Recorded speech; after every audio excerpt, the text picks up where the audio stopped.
Testing, testing.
Make sure the cameras are on that side.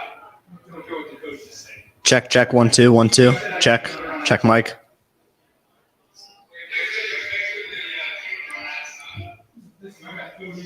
Check 1 2 1 2. Check. All right. Oh wait, I need that.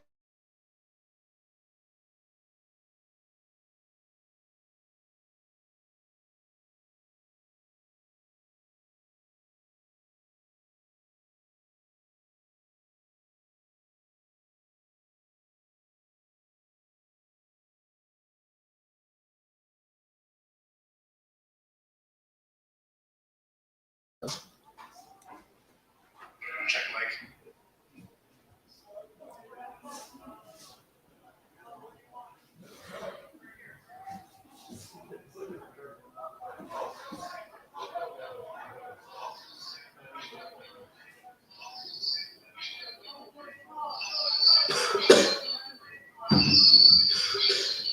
I go that way.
Yep. Okay.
Hello, everybody. Welcome to another spectacular night of Red Hawks football. My name's AJ Gray, and I'm here with my co-host, Andrew Hofacker. Hey, guys.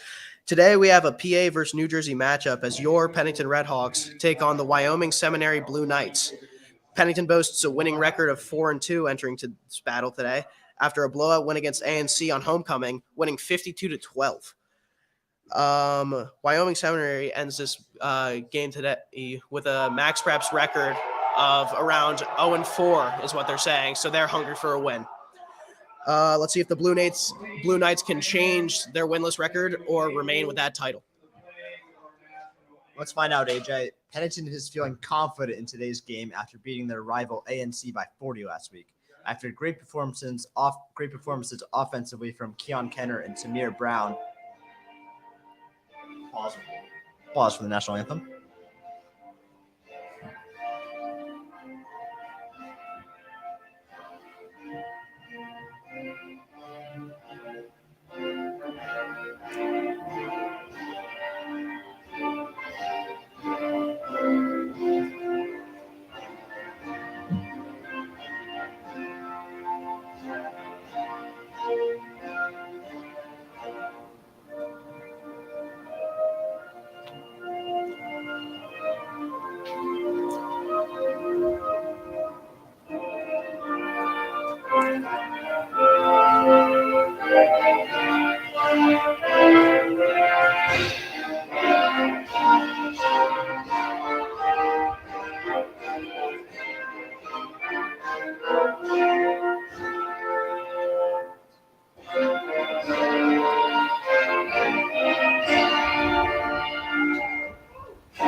National anthem there, ladies and gentlemen. Let's get this game started today.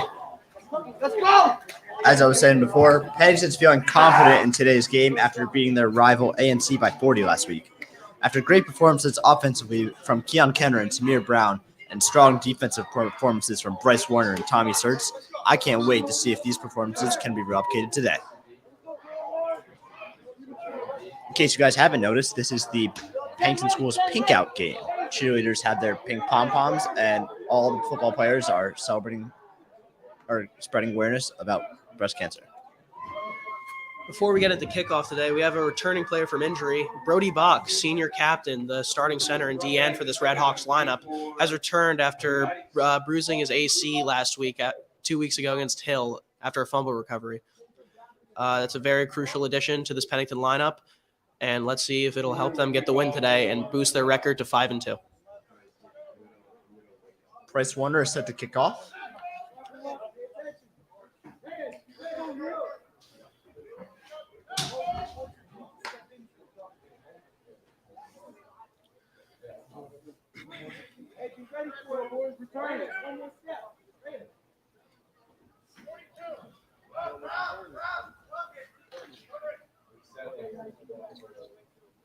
See it.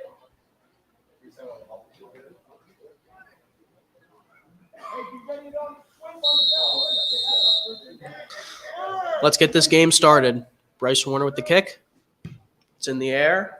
It's going to bounce around a little bit. It's going to be recovered by number 19. He's going to bounce it to the right side, and he's brought down. Mix of the freshman Ren Swain and Lucas Sauerman there for the tackle.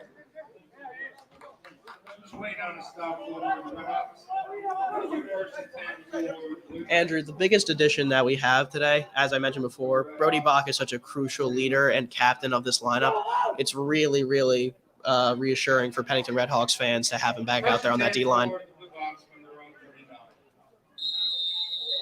I know Pennington was feeling confident. Even that with missing Brody Bach, they still had an amazing performance last week. Winning by 40 against A&C, how can he not be confident entering today?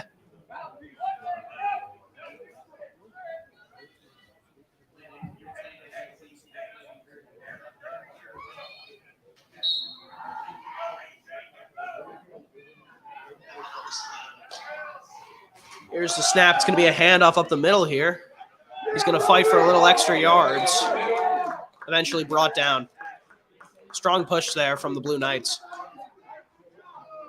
Hey, AJ, do you know where Wyoming Seminary is?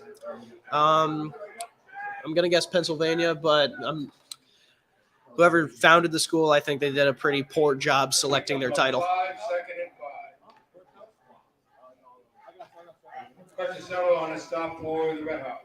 For the linebackers today, it looks like it's going to be Tommy Sertz and Lucas Sauerman with Joe Lifstead at the outside position.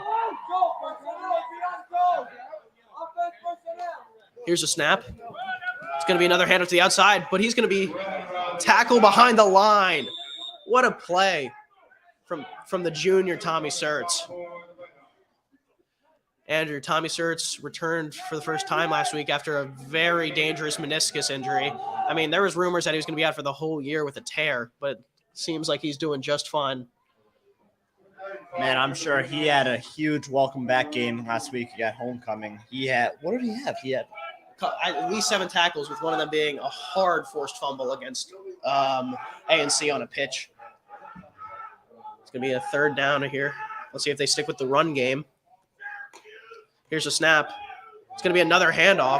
He's going to bounce it to the outside. He's going to be brought down. Tamir Brown, freshman, with the tackle.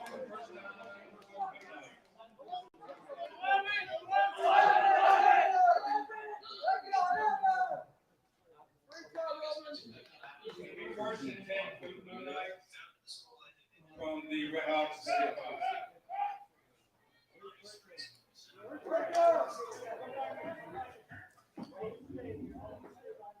It's going to be a 1st down for the Blue Knights here. D-line today seems to be configuring, I think that's all seniors today, with Frank Marchese, Brody Bach, and Michael Fingerman. Here's a snap.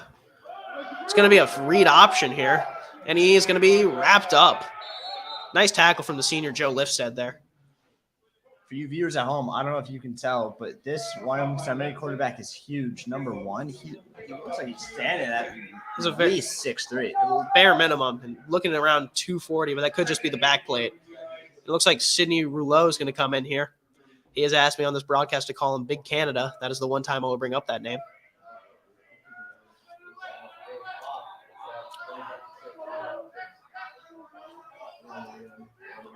I assume that Seminary is going to stick with their read option sort of handoff playbook here. It's going to be a handoff to the outside. he's going to be eventually brought down. Looks like the quarterback was involved in that little push right there. Yeah. Andrew, you're right. This guy's huge. He looks like Cam Newton.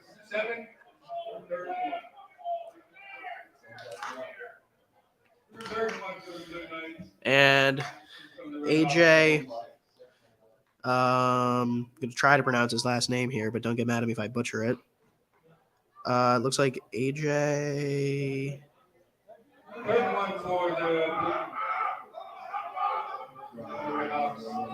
AJ Carduscello is going to come out here today at D-line. Subbed in for Tamir Brown. There's going to be some pressure off the edge. It's going to be thrown downfield. It's going to be caught. Touchdown Blue Knights, number 19 with the reception.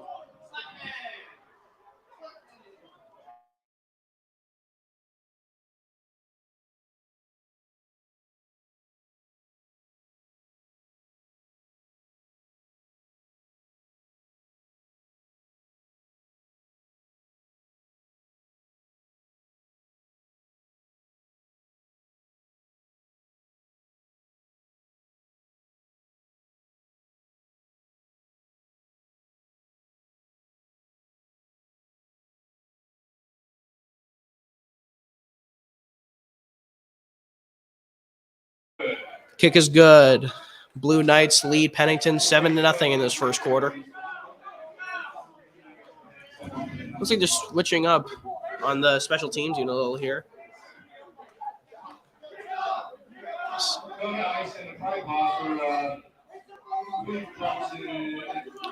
Looks like at return man they have sophomore Braden Bonfig. It looks like the freshman Tamir Brown's going to join him back there.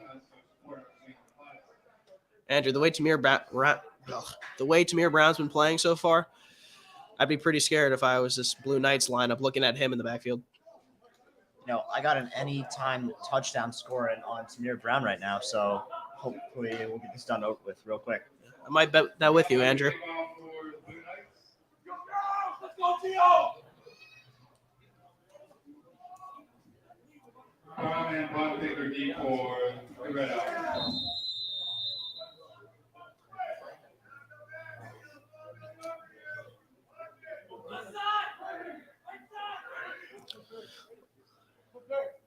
Here's the kick from Wyoming Seminary. It's going to be a deep ball here. It's going to be received by Braden Bonfig. He's going to run up the middle. He's going to miss one. He's going to be brought down. Solid gain here from Braden Bonfig.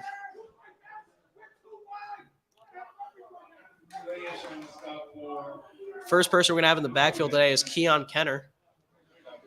Keon last week had, I think, 2 or 3 touchdowns against A&C in our homecoming game. Let's see if he can replicate that performance again.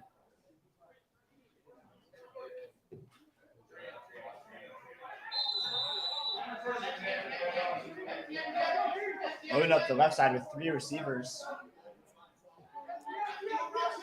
They're going to put Keon Kenner at receiver here, actually. Press Giacomo's going to drop back. It's going to be a bubble, and it's dropped. Unfortunate incompletion for the Redhawks there. Intended for Braden Bonfig, number 6.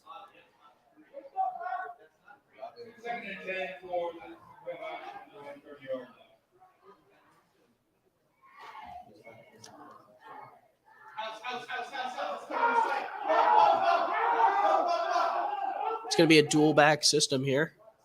It's going to be a read option. He's going to run into his own O-line. Big pancake there from the sophomore, Sidney Rouleau, Big Canada, showing why he has multiple offers from schools such as Michigan and Washington. Plus my all-time favorite, the University of Tennessee, go Bulls. And my favorite, University of Florida, go Gators.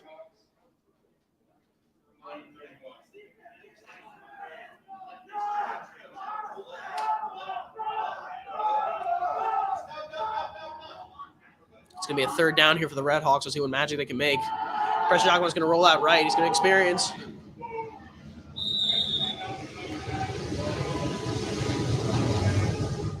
And is that?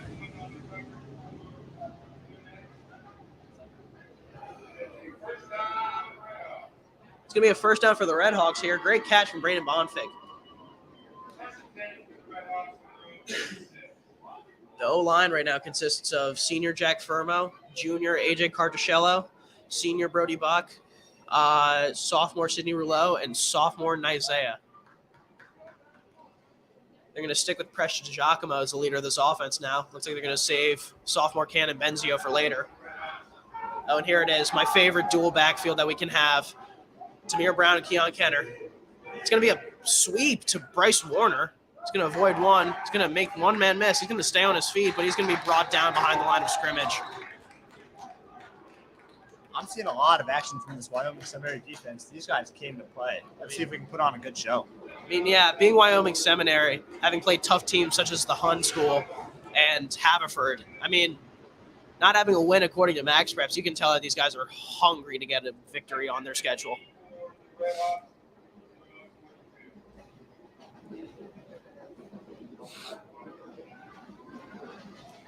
It's going to be a second down here for the Red Hawks. Here's the snap. It's going to be a handoff to Tamir Brown. He's going to take it up the right side of the field. He's going to avoid one man, but there's a flag called on the play.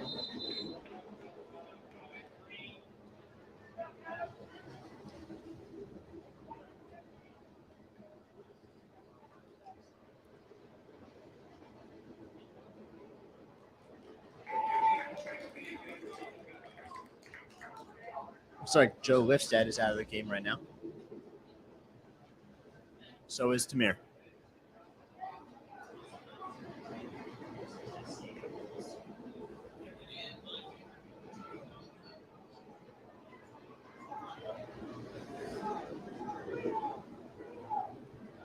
Looks like a holding call on the offense. Sets him back a few. Here's the snap for Preston Giacomo. Let's see what he can do with that arm. It's going to be a check down pass, and it's going to be dropped. A little behind number 11 there. Unfortunate incompletion for the Red Hawks.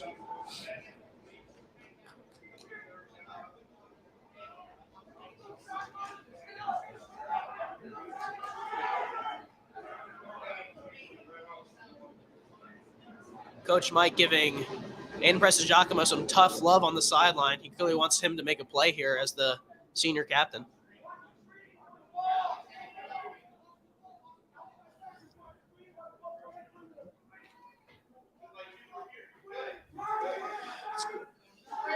It's going to be two wide receivers on each side. It's a third down. Kenner in the backfield. Here's the snap. It's going to be a heave downfield.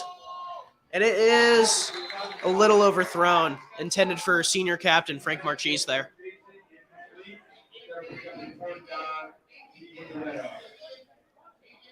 The biggest issue, Andrew, and obviously I'm a huge fan of Red Hawks football and the way we play offense, I don't think Frank Marchese has been utilized enough as a receiver. I mean, he's what, 6'3", 215, 220? I mean, he's an ideal size. He's an ideal speed. He's a good athlete.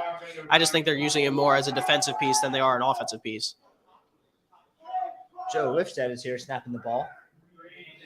It's going to be a punt from Sourman. It's going to be a high ball here. Good punt. And it's going to bounce out of bounds. Here comes this Red Hawk defense. Tommy Surt's leading the charge. I believe he has a shiesty on.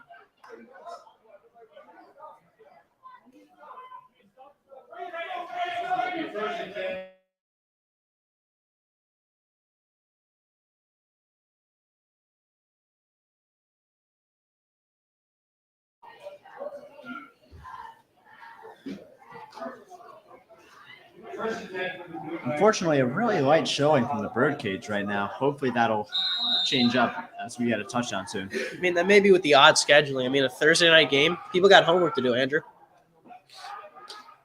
Here's the snap. It's going to be another handoff up the middle. He's going to be wrapped up. Sophomore Isaiah with the tackle, number 66.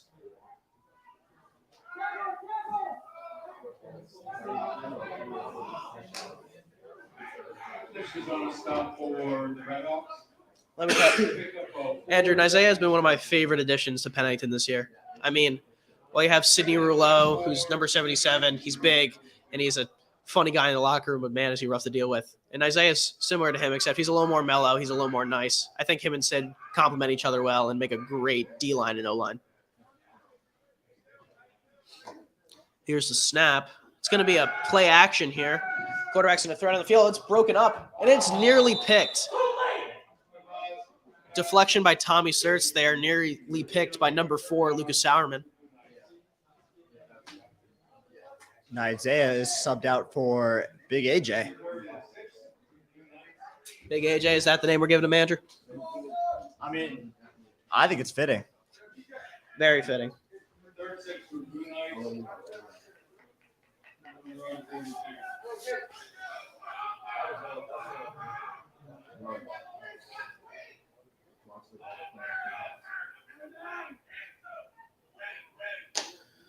Here's the snap. It's going to be a handoff here. He's going to bounce out a little bit. And Lucas Sauerman's eventually going to bring him down. Nice physical tackle there from the sophomore.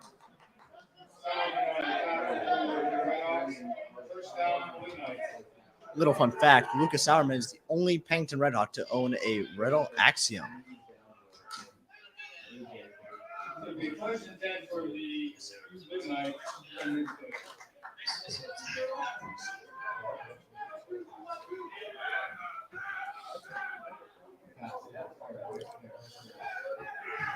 I mean, let's see how many times Wyoming Seminary can run this ball before their running back and quarterback get tired. Quarterback's going to drop back here. He's going to look down the right side of the field. And it's picked off! One-handed grab from Braden Bonfig. Somebody check that kid's gloves.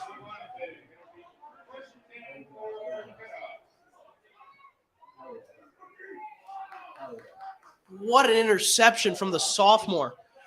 Sticking up his right hand and managing to bring it down even while being pressured from the offense. Just a great grab.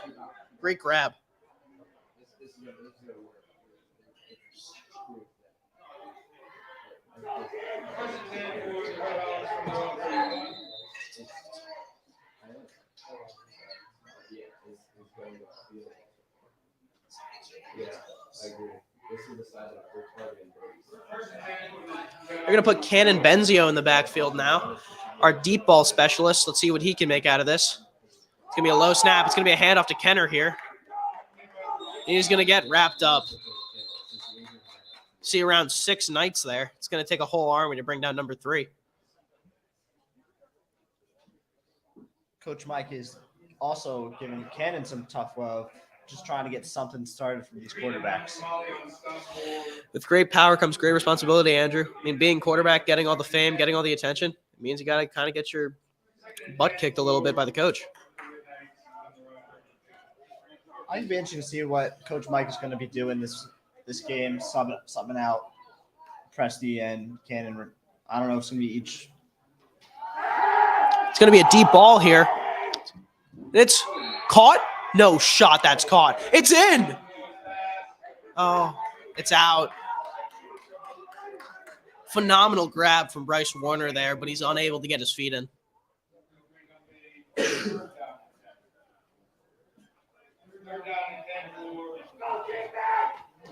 Another 3rd down and 10 for the Pennington Redhawks.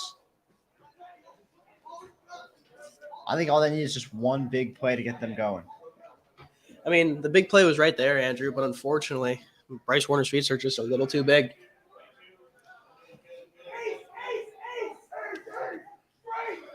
Here's the snap. Benzio's going to drop back. He's going to experience some pressure. He's hit a little late. And it's off the hands of Bryce Warner. Kind of noticed a late hit there from 72, but they're not going to call anything.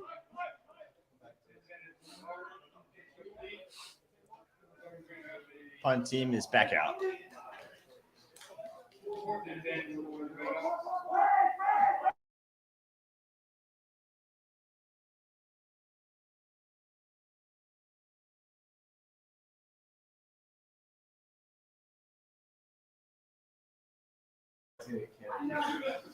Here's the punt from Sauerman again. It's going to be a lower ball this time. It's going to bounce. It's going to bounce again. It's going to be off his fingertips. Wait. Redhawks might have it.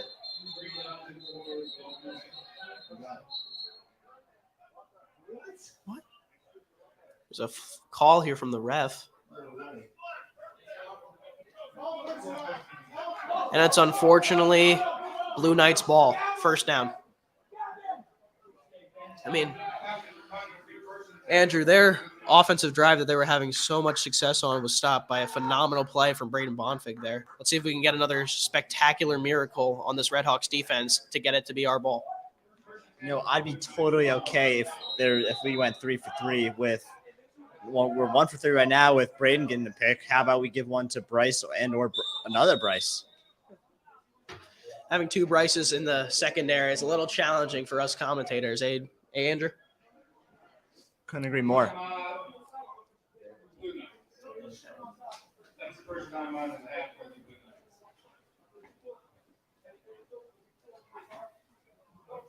Knights. Timeout called by Wyoming Seminary.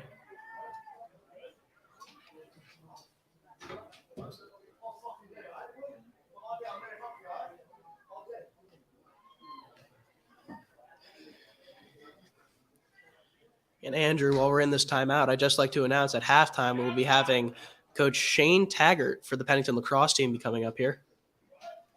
Not just the Pennington lacrosse team. I heard he also coaches. No, not just heard. I know he coaches football fundamentals for the young middle schoolers. It's going to be good to have a seasoned veteran up here in the booth with us, eh, Andrew? Yep. And even though I don't play lacrosse, man, I wish I could. I'd love to be under his coach. However, I do play lacrosse. Number 10, make sure to watch out for me during the spring.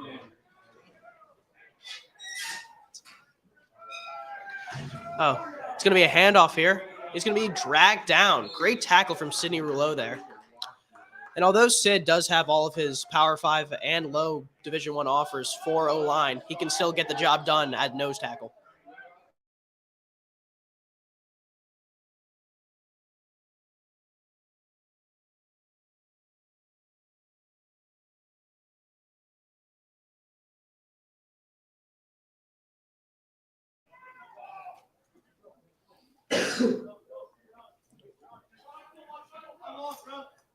It's going to be 2nd and 10 here for the Blue Knights. Here's the snap. It's going to be a play action here. Quarterback's going to roll out to his right. He's going to throw it downfield, and it's incomplete. Low ball there for number 1.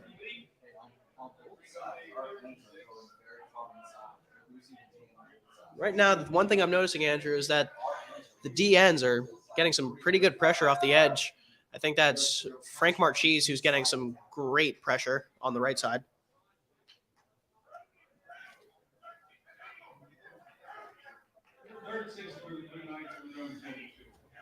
It's 3rd and down here.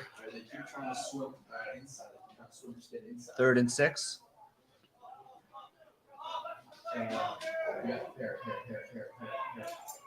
Let's see if they stick with the play action, if they're going to go back to their running.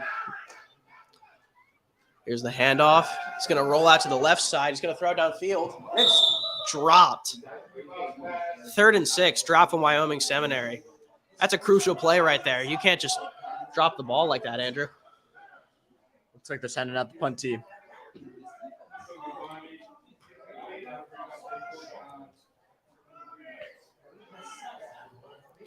For today's broadcast, I'd like to shout out Mr. Jack Dobbins for being with us here today. He's the broadcaster over at Holy Ghost Prep, and he's heading to Penn State next year to be their broadcaster. Thanks for coming, Jack. Yeah, no problem, man.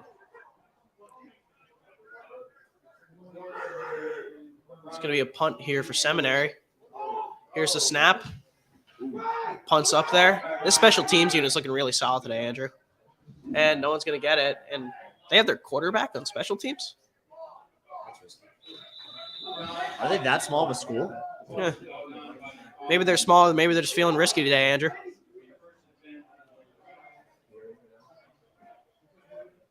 I can't imagine sending any of our quarterbacks out there. I mean, yeah, they get beat up enough from these DNs today.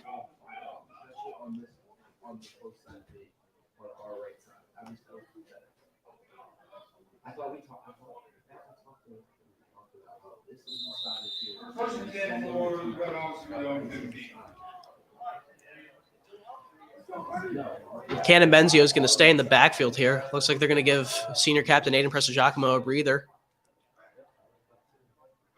Here's the snap. It's going to be a read option. Number one's going to take up the left side of the field. He's going to take it out of bounds.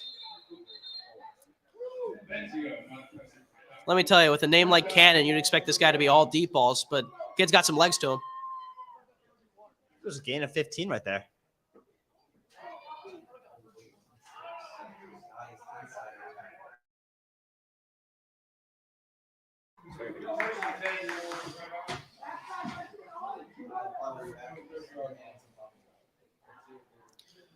It's going to be two receivers on each side of the ball.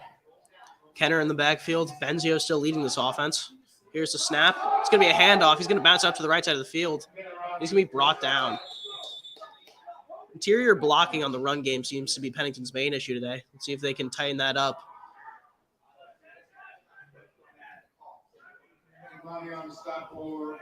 There wouldn't be a Red Hawk football game without our signature Coach Bach giving some massive calls out there. Let me tell you, Andrew, we're on the other side of the field, and I can still hear the raspiness of that voice.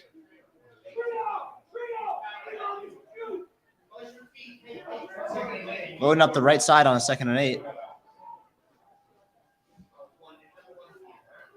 Here's the snap. They're finally going to let Benzio throw the ball. He's going to experience some pressure. He's going to roll out left. Oh, and it's going to be a deep ball downfield. And it's nearly, but it's out. Bryce Warner, his 2nd time today, making a great grab on the left side of the field, but being ruled out. You got to suspect the fact that this kid's a little upset at the moment.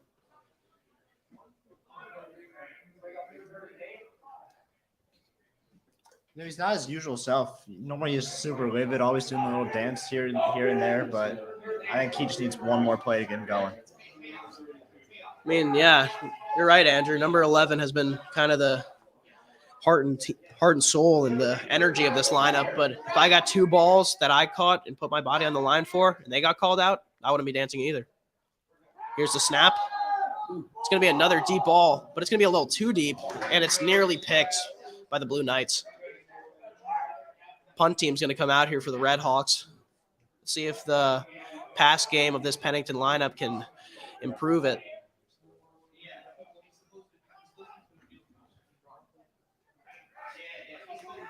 Looks like on the sideline, senior JT Shamsey's here today. JT was a crucial member of this lineup for 4 years, and for the first time in the past 4 years, finally someone else was wearing 11 besides Mr. Shamsey over there. Here's a snap. Deep punt, and it's going to be out of bounds.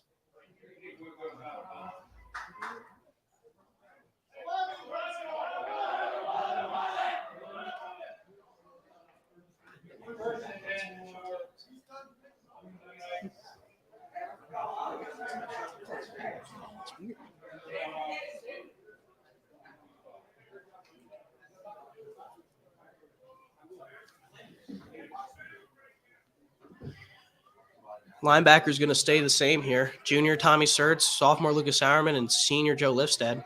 They got some variety in this backfield. If I were Coach Watkins, I wouldn't change a thing about this Pennington defense. Here's the run. He's going to bump into his own lineman there, and he's going to make one miss. He's going to go down the right side of the field. This might be a touchdown for the Blue Knights. He's going to be brought down.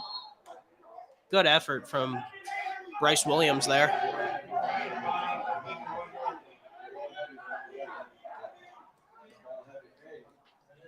Was he brought down at the 1, or is that a touchdown? And due to request from graduate Kieran Karp, he wants me to give Ty Bach a shout out here. He's up here in the booth with me coaching. Close the earbud, huh, pal?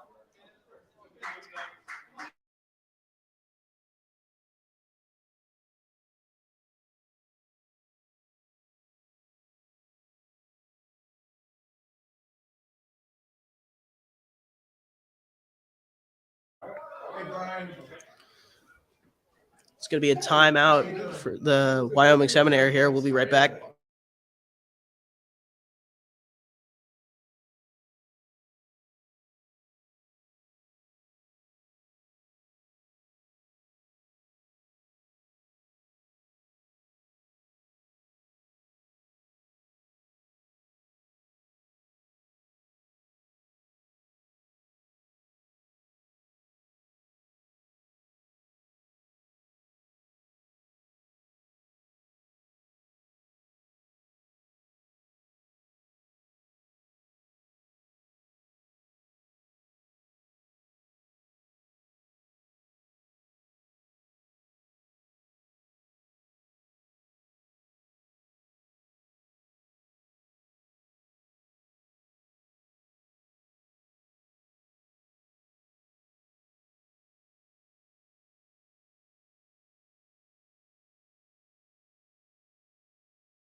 We're heading into the second quarter here. Wyoming Seminary is going to be within the 3-yard line of the Red Hawks. See if they can make this a 2-score game. Hopefully not. We have 3 people surrounding the quarterback here. Here's a snap. It's going to be a handoff. And it's in. Touchdown Blue Knights. Score is currently 13-0.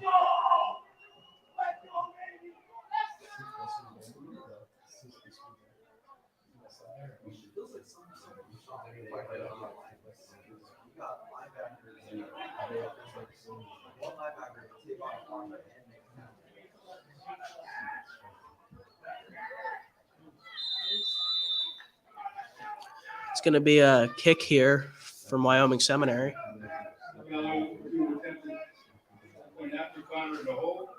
And it's going to be shot a little early by sophomore Lucas Sauerman there. I mean, can't really blame him. I mean, number 4 for us currently leads the team in tackles. If he wants to get an extra one, I'm not going to stop him. Just a little too jumpy.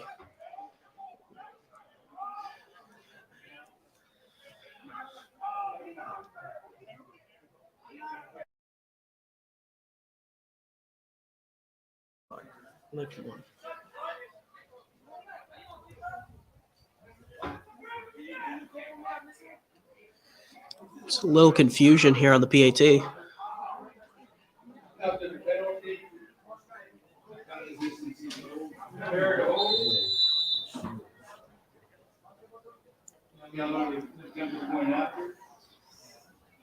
Here's the kick. It's going to be up and blasted through the goalposts. Andrew, the special teams unit for this Wyoming Seminary offense is looking very solid. Speaking of special teams, we're joined today by graduate from the class of 2024, Alex Lee today. Kicker last year. Kicker for us his junior and senior years. Great to have him here. Pride boss on the north side of the stadium. Proceeds will go to Entering this kickoff, Andrew, the biggest thing that Red Hawks whole lineup struggles with is confidence. I mean, if we're down by a good amount, it really does take us a while to find that fire within to take it all the way back. And right now, I'm just praying that this Pennington offense and defense can find the fire and make sure that we make this a tie game or take the lead. I'm not trying to put hate on our Red Hawks, but they just look a little out of it. I mean, they just got to get something going. Gallo to kick off for the Blue Knights. It's going to be Braden Bonfig and Tamir Brown to return here. Revan Hagen, special teams coach, is really amped up on the sideline. Pumping his arm.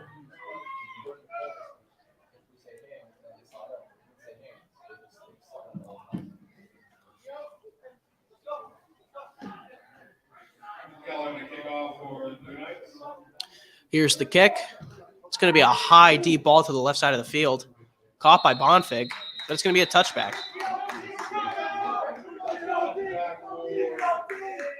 Let's see if they make any switch at quarterback or if they're going to stick with the young guy. And it's going to be a switch. Senior captain Aiden Prestigiaco is going to come back out here. Gettysburg commit. Pennington really seems – the Pennington area seems to be a huge feeder to the Gettysburg School. Also, former Hopewell quarterback Tim McEwen committed to Gettysburg not a few years ago, and so did Hopewell wide receiver and defensive back Alan Patterson. Let's just say Mercer County produces a lot of Gettysburg players. Go Bullets. Here's the snap from the senior. It's going to be a handoff to Brown. He's going to experience some pressure there, and he's going to be brought down. Run off the right side. Run blocking seems to be the most noticeable issue with this Red Hawks offense. Bring up a 2nd and 7 for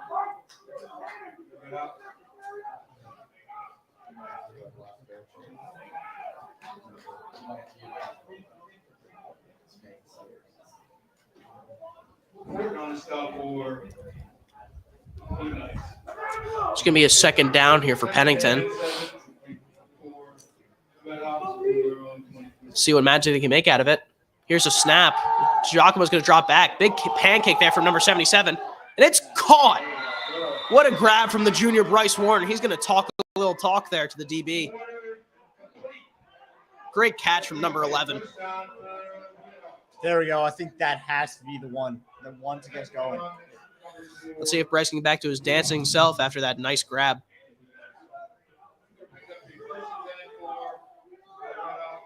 Seems to be a little confusion at the O-line. Seems to be a little confusion with the team.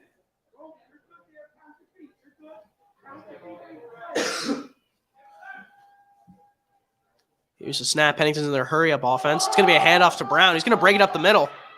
Great run, and it's stripped.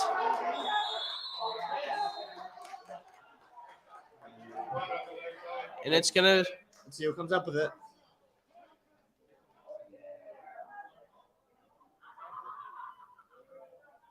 There's something thrown. And it's going to be Blue Knights ball. Strip fumble from Wyoming Seminary there.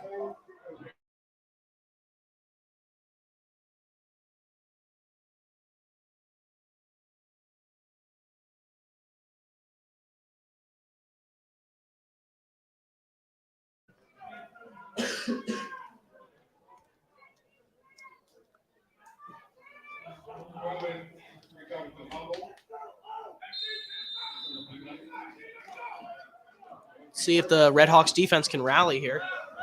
You can tell that they're a little down after that forced turnover by Wyoming Seminary. That's a new call that I've heard. Boston from Coach Bob. Here's a snap. It's going to be a little slow there. It's going to go down the right side of the field, and it's caught. Number 5. He's going to avoid 2 tacklers, and he's eventually brought down by senior Joe Lifstad. Solid gain there from the Blue Knights.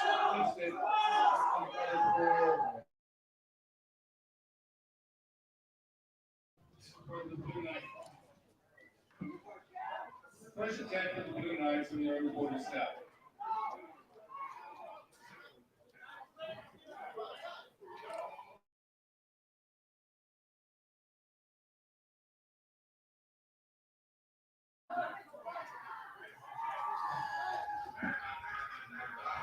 See the Red Hawks rally here. It's going to be a first down. It's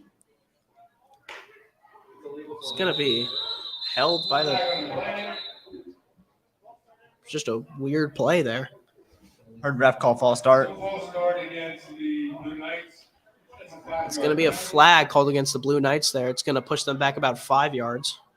See if that can give Pennington the momentum here to get their ball back and score a touchdown and make this a one-score game.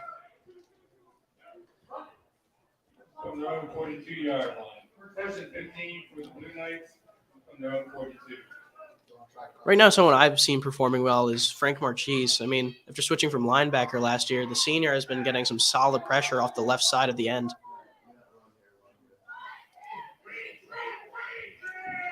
He may not be the biggest defensive end, but he sure can play.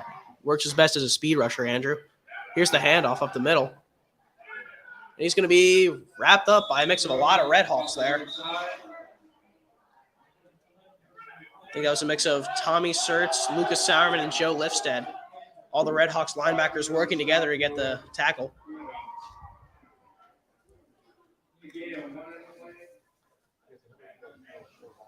Short gain of 1. Second and 14.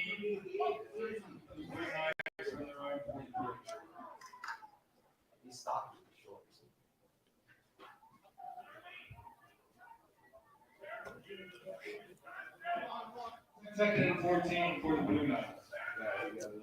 It's going to be a 2nd and 14 here for Wyoming Seminary. Here's a snap. It's going to be a play action. Quarterback's going to roll out left. Looks like he's going to use his legs here. He's going to avoid one, and he's going to be brought down. Bryce Williams tackling for the ankles there. You know, I'd give it to Luca. I'd call that half. Yeah. And Bryce Williams showing his solid technique there. I mean, him being one of the highest ranked on this team, definitely top 3. I mean, multiple offers from places such as Pitt, Syracuse, Boston College. I mean, there's a reason that guy's starting out there on that safety position. The ACC Demon. 10-9 for the Blue Knights from the 48.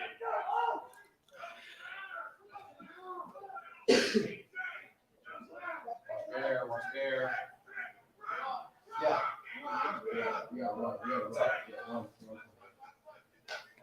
Here's the snap. It's going to be a handoff. He's going to bounce to the left side of the field. He's going to avoid one. And, Bryce Williams is going to get a big hit there. But he is brought down by Joe Lifstead.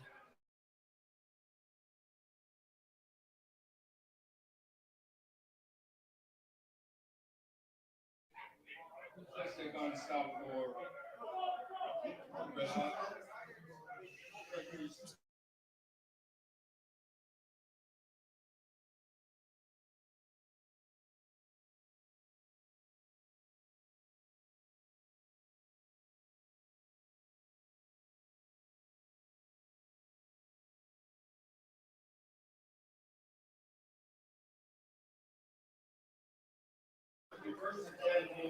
Number 3 is going to get up after taking a while on the ground there. Huge hit by number 8, Joe Lifstead.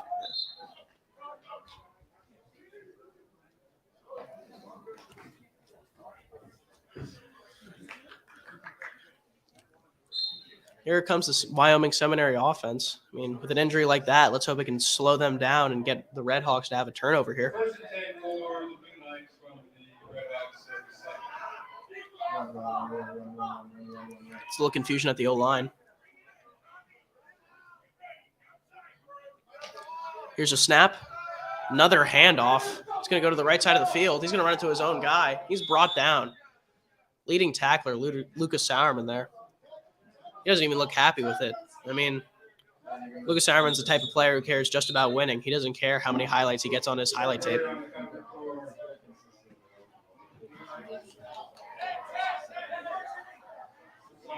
And Tommy Surtz looking like he hurt his leg a bit there.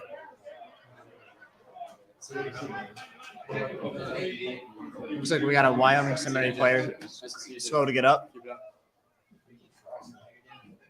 It's going to be a player slow to get up here. And Tommy Surtz is going to have a little issue on the Red Hawks side of the ball.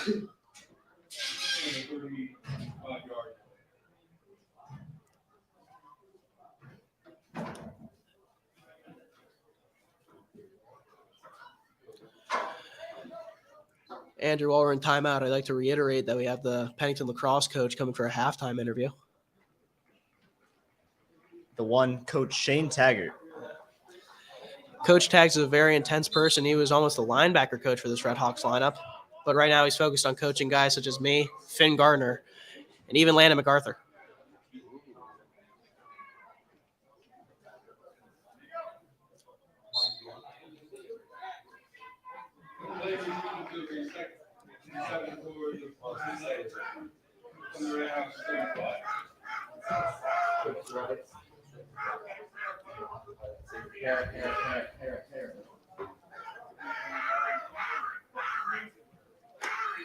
Here's a snap.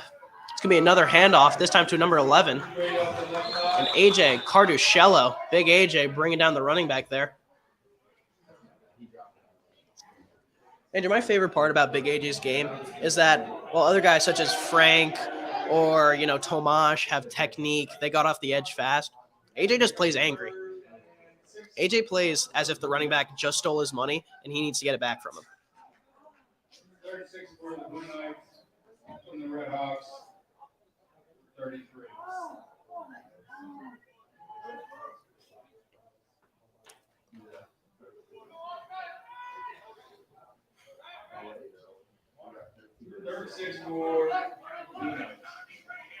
Third and 6 for Wyoming Seminary.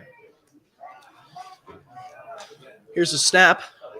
Handoff again to number 11. He's going to be brought down by his feet by Braden Bonfig.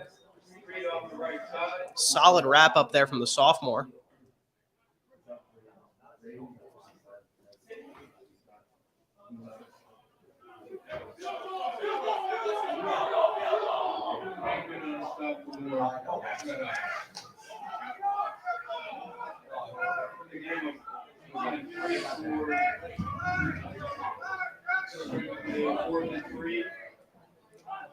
It's a 4th and 3, and Andrew, usually when we play high school teams, I would expect this to be a missed field goal, but this special teams unit has definitely been the most solid that I've seen so far.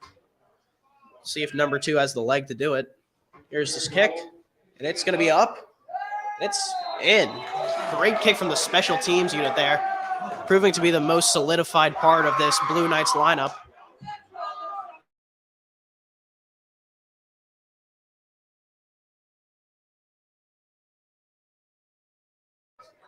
If you were to watch this Wyoming Seminary special teams in warmups, you'd say, man, what are they doing? I mean, he was probably 1 for 4, 1 for 5, and now he's draining these long field goals.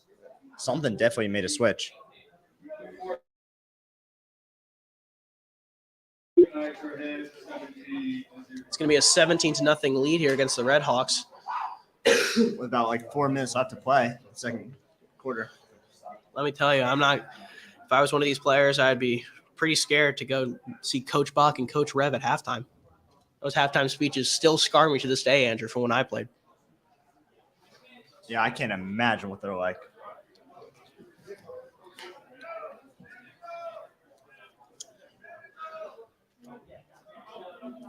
Front line of this kickoff return unit is going to be led by Jameer, the freshman, Joe, Lucas Auerman, Tommy Sertz, and Bryce Warner. Tamir Brown and Braden Bonfig set to return. Wouldn't have it any other way, Andrew.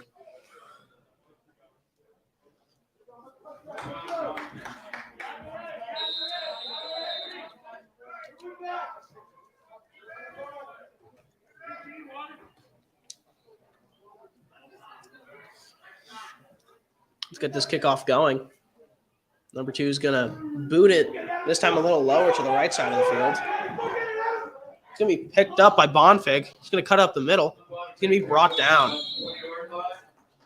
Decent gain there from the sophomore. Brought down at about the 30-yard line. Pennington offense.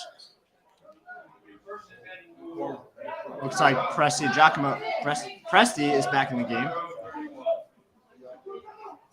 Looks like Keon Kenner, senior captain, is going to get a breather here.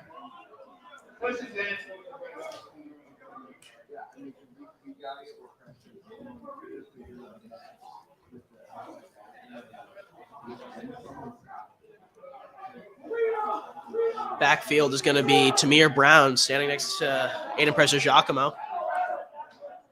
Here's the snap. He's going to roll out right. It's going to be a deep ball, and it's picked off. Interception from Wyoming Seminary.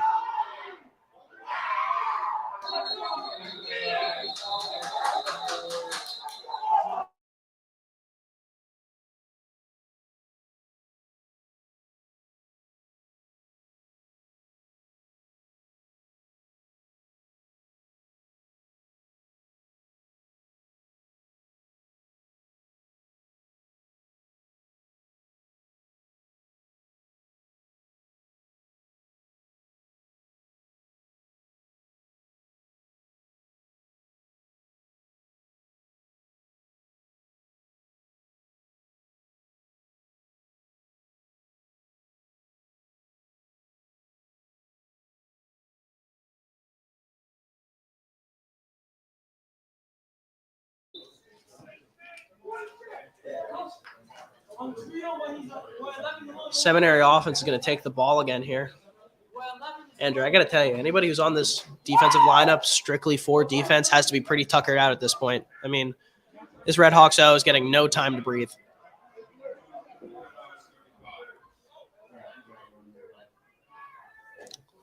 Here's the snap.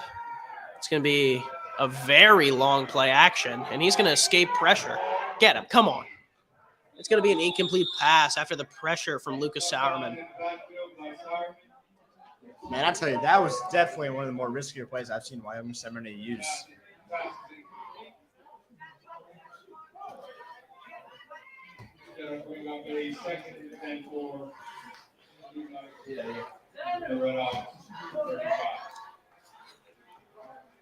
Pennington would not be able to function without the help of their managers, Logan Matthews and Ben Watson. However, they are lacking the help of manager Gavin Spodek, who was our manager last year. Come back, you quitter. Was intentional grounding called against the Blue Knights. That's a 10-yard penalty and loss of down.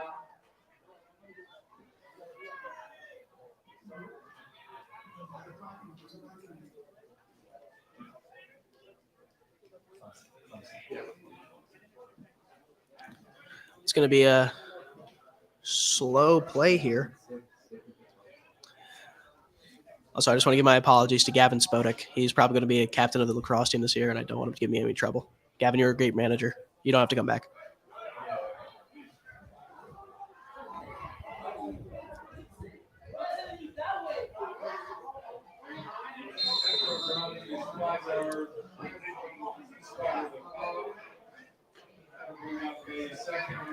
It's going to be a second down here for Wyoming Seminary. All the Redhawks need here is just 2 more play stops to get this ball back in their hands. That's probably the most valuable objective at the time. Here's the handoff, and he's going to be wrapped up. Sydney, Big Canada Rouleau with the wrap up there. You can tell that got him a little hype. Brings up 3rd and long for Wyoming Seminary with about 4:15 left to play in the second quarter.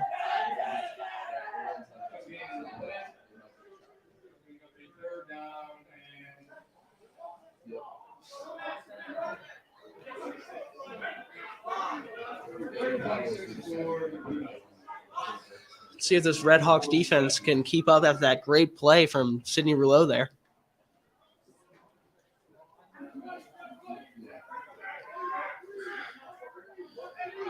It's like D-line hasn't switched much so far between alternations between AJ Carduccello and Michael Fingerman.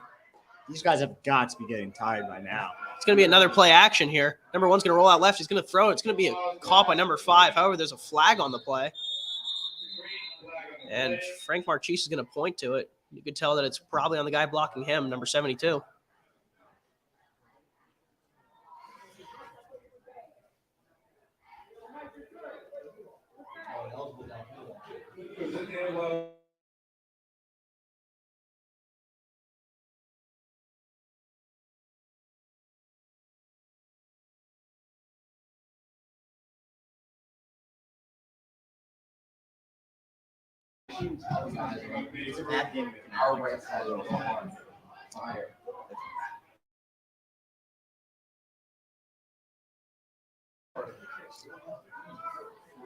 Around 3 minutes left here in the half. Andrew, I got to tell you, a reason that this Redhawks offense or defense hasn't been able to pick it up that much is just due to the fact that I see, I think, 6 people in the student section right now. And I'm pretty sure one of them is a 6th grader. So energy has not really been there for the fan side of Pennington's team. Yeah, right on the money, 6.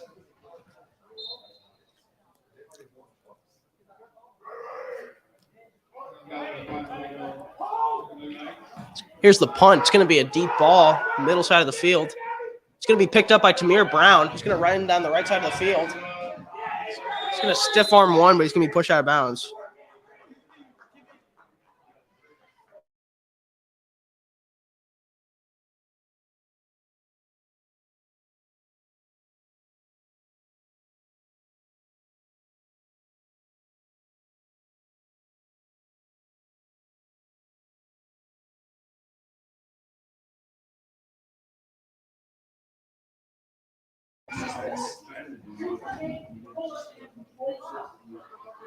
Redhawks offense is going to come back out here.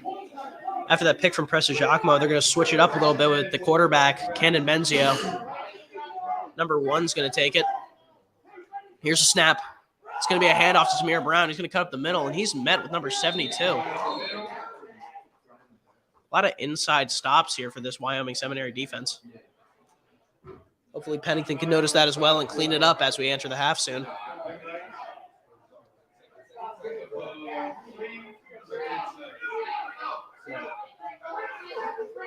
Everybody's hurting to the line.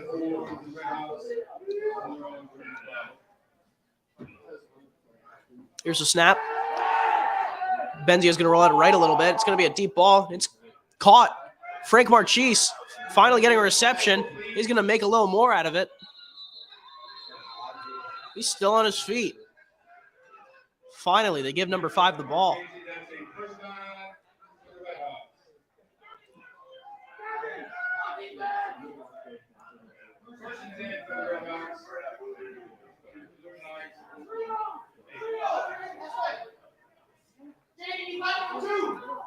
Let's see what Red Hawks can do in this hurry-up offense. It's going to be a handoff to Brown. And it's going to be number 72 there again.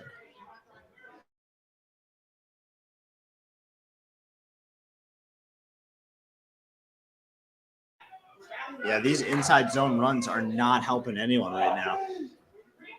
Andrew, though most teams would switch it up so far, Pennington has made it a fact that they are a very run-heavy offense. However, they're going to switch that up here with a pass. It's going to be another deep ball. It's caught by Warner.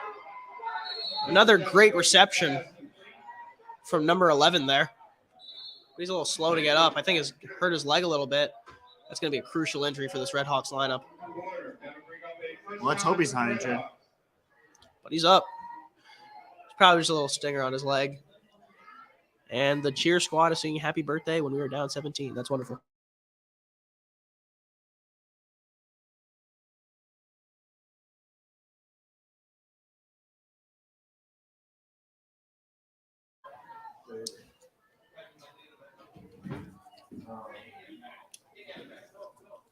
We gotta figure out who's on 72.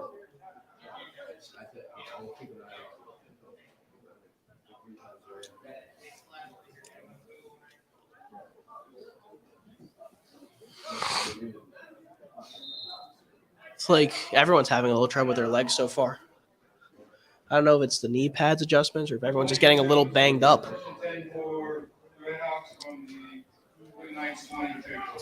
Just be glad we're not on MetLife's turf. That'd be much worse.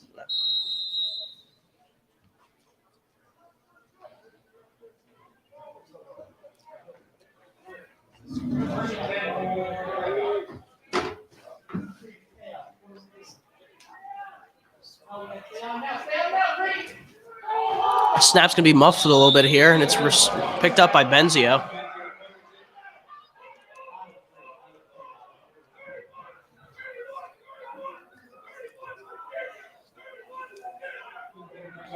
Pennington's just going to be fast to get back under center. I have to assume Benzio's a little banged up after muffing the snap a little bit there. Here's a snap. It's going to be a drop back. It's going to be a deep ball to the left side of the field. And it's nearly picked off. There's a flag called on Brody Bach there. Intended for Bryce Williams.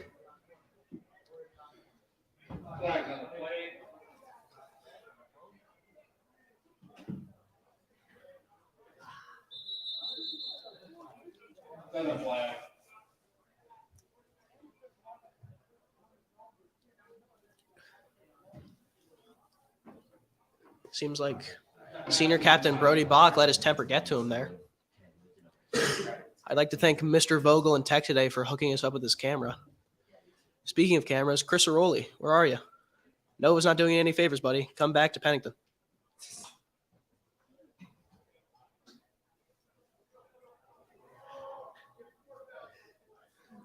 Four fouls on the plate.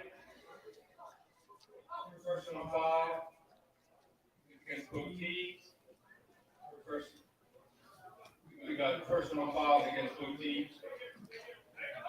Resets. Oh, wow. You did that. No.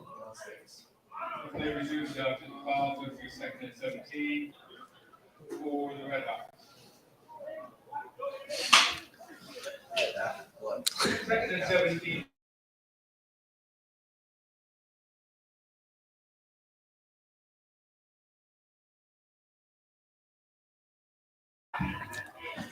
I mean, Andrew, this Red Hawks offense and defense function their worst when they're down. I mean, right now there's a little anger on captain side of the ball. We could use a former captain, like our friend here, number 2, Tyler Brock. It's going to be a fake here. It's going to be downfield. That's PI. And there's the call for the Red Hawks. Bryce Warner is going to talk, although it's a flag. I mean, whatever gets people hype, I guess. Bryce Warner does have to remember to take it easy. I mean, 2 games ago, he was livid and he would not stop getting penalties for called on him. As we enter the half with about 30 seconds left, I'd like to thank all of our viewers at home. I've seen multiple snaps from the flags waved off. Wonder why. Going back to thanking our viewers, I'd like to thank people such as Finn Garner and his family for putting us on his TV. I know future lacrosse captains Landon MacArthur and Gavin Spodek are watching this.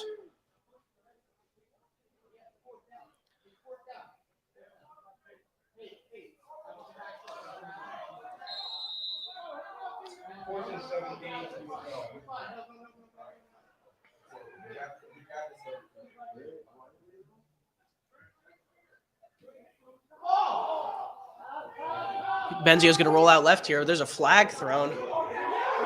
He is brought down. Sack from Wyoming Seminary.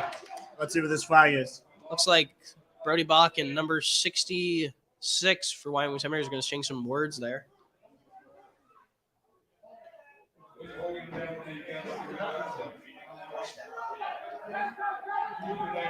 Holding called on the offense.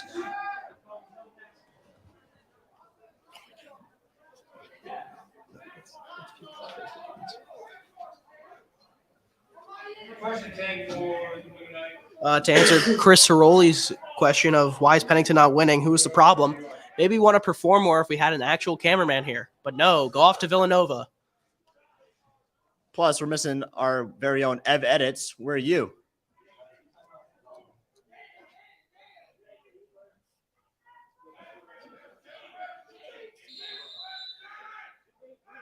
To the people saying, bring back Leemski, no, we will not.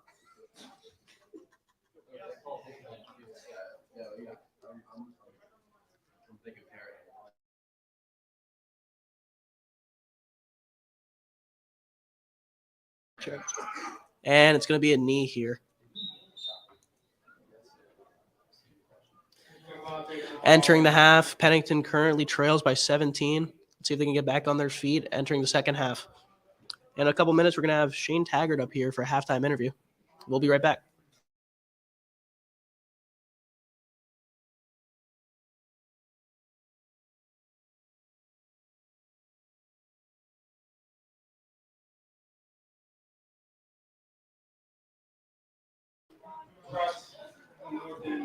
As Pennington goes back into their tunnel, it's kind of a question to see what's going most wrong with them. However, all I noticed is that we won last week when Tyler Bach wasn't up here, and now he's here. So you put 2 and 2 together, everyone at home.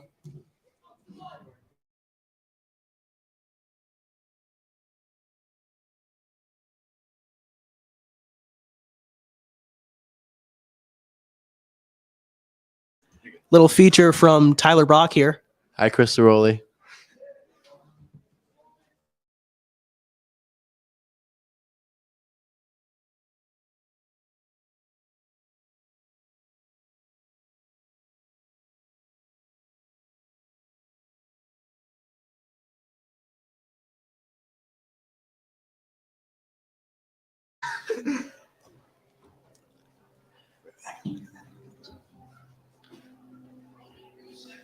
Reading these comments, as a Patriots fan myself, I totally agree. Bring Danny Amendola, number 11, Bryce Warner, or another. How about Julian Edelman?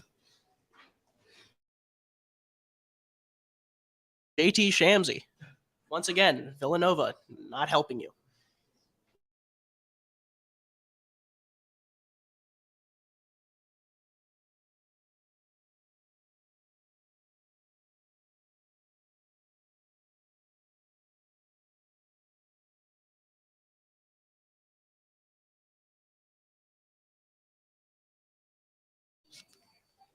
It looks like a couple people are joining us for the interview right now. It seems to be Coach Taggart, JT Shamsey, a.k.a. Danny Amendola, and my father for some reason.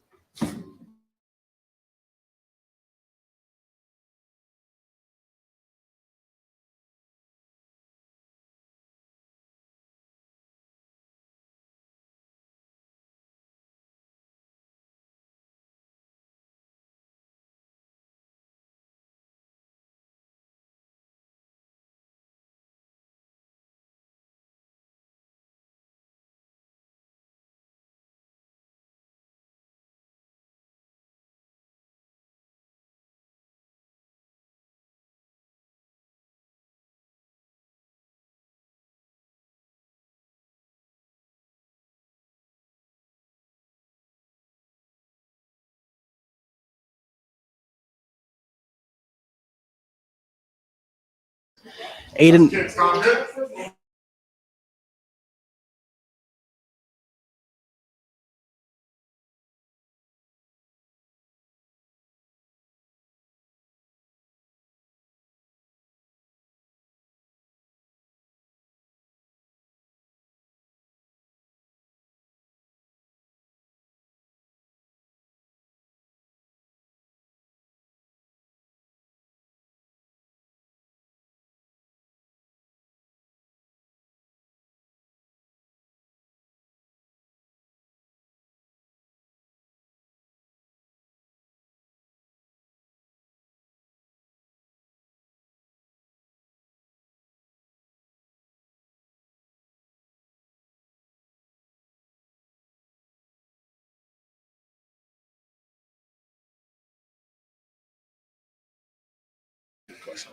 Yeah.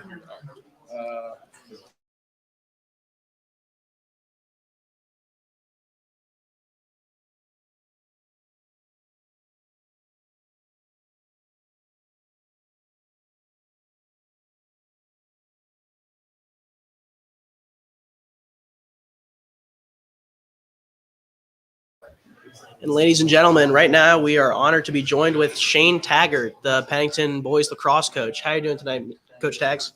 I'm doing well, AJ. How are you? Doing pretty good. Glad to have you here. We're just going to ask you a few questions. First off, what do you think has been Pennington's or Wyoming Seminary's biggest strength going into the half so far? I think going into the half, Wyoming Seminary right now, they're controlling the turnover battle with that fumble in the second quarter they recovered and a couple picks here that's really changed field position, set them up for a nice 17-0 lead going into the halftime here. Going more on the Red Hawk side of the ball, what do you think Pennington can improve on as we enter the second half? Yeah, I think Pennington, they need to start playing their game. They need to start running the ball, getting consistent first downs.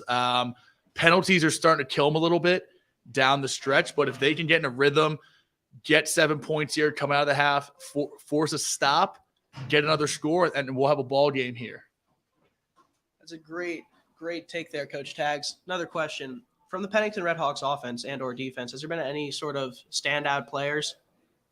Yeah, honestly, number 6 for Pennington. That was an unbelievable interception in the first quarter, the one-handed pick. Braden, I believe his name is correct. Yeah, that catch was ridiculous. Hashtag SC Top 10. Thank you for the hashtag there, Coach Tags. Next question we got is that, do you think that the reason Pennington is currently trailing is the fact that we had a blowout win against a game we cared so much about last week? Yeah, I think anytime you come off a Saturday afternoon, homecoming, couple alumni are in the house, everyone's all happy after a nice, what was it, 53-12 victory. You kind of forget what type of game you should be playing, and you come in here on a cold Thursday night. Usually you're playing Friday night, and a team that you play every year comes in here and they're kind of pushing you around playing bully ball. So I think they overlooked them a little bit, to be honest, AJ. We got a question from the audience here. Keen Brown has seemed to quote you as you, Coach Tags, were an all-state linebacker. Can I confirm that? I'm gonna deny those allegations on the linebacker one, but I did play ball back in the day. We can check the tape there, Keen. Might take us a while to dig that up, Coach. Going to our next question. Do you think that we have been performing better in the run game or pass game so far? Honestly, in talking to Coach Watkins, he's a big run the ball type of guy. I think our passing game struggled a little bit. I believe we have 2 interceptions right now. We've taken some deep shots down the field to number 11, Bryce Warner, correct? That's his name, right? He's had some catches, but they've been out of bounds though. So I think if we can get a couple nice deep shots here, that'll put us in way better field position. But right now, I think we've been running the ball a little bit better, minus that fumble by Tamir. Final question. Do you think that the Pennington secondary or D-line has been the backbone of this Red Hawks defense so far? So far today, I would say the D-line is keeping us in this game with holding the line of scrimmage. And the secondary, if they make 1 or 2 more plays or another tackle, it's probably 10-0 instead of 17. So I'd split it 50-50 down the middle there for you, AJ. Thank you, Coach Tags. And one more final thing. Gavin Spodek is quoted as saying he can bench more than you. What is your comments on that?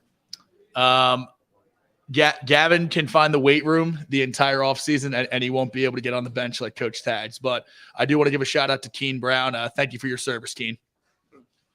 Thank you for the interview, Coach Taggart. Let's see if Pennington can rally and going into the second half. Great to have you. Thank you. Go Hawks.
Soon, let's hope to be joined by 2023 senior Tyler Bach for a little interview.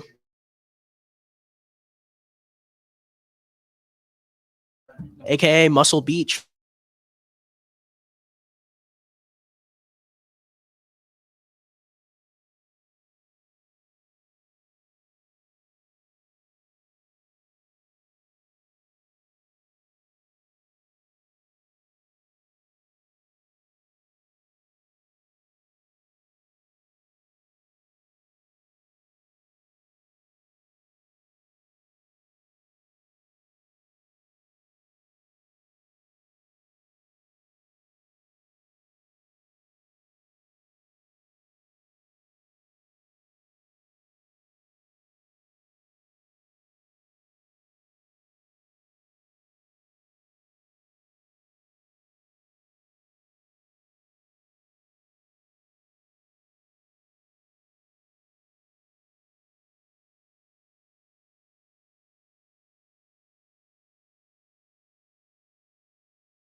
I noticed that Aiden Pelililo is currently in the chat right now. AP, I haven't seen you play since freshman year, and I just got to ask. It's been around almost 3 years now. Is your shoulder finally healed?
In the chat right now, we're joined by 20-year-old high school participant Quadir Durden.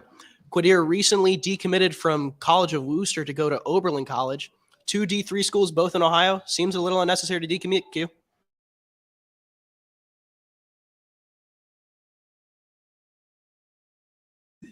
We still love you.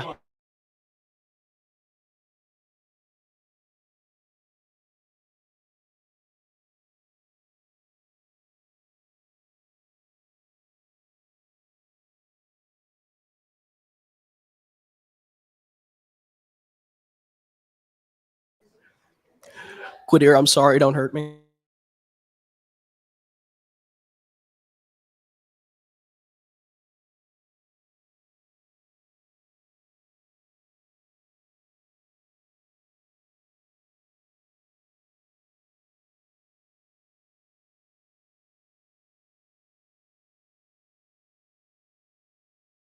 In all serious, Q, how are you doing down there at NMH? And very glad to hear you're going to Oberlin.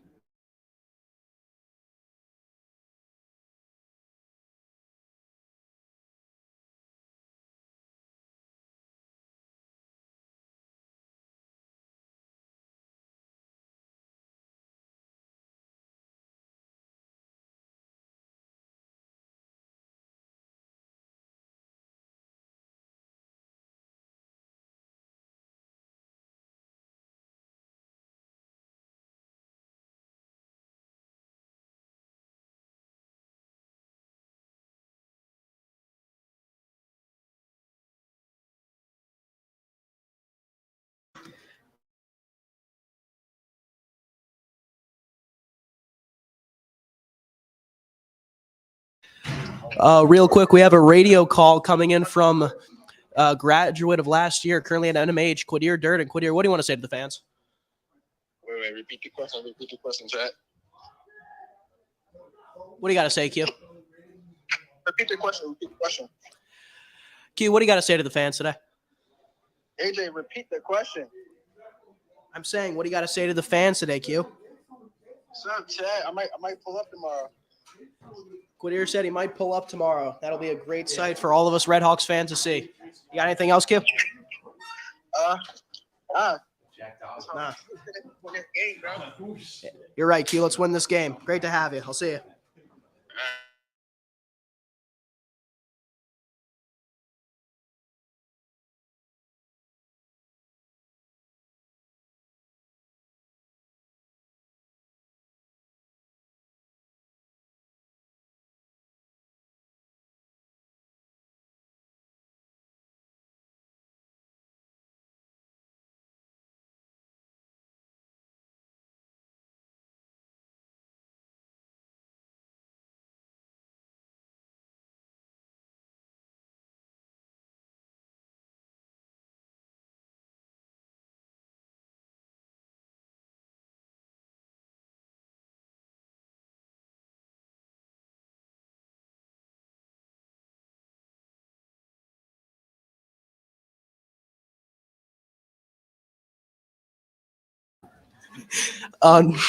Unfortunately, our second interview of the halftime, Tyler Bach has denied an interview.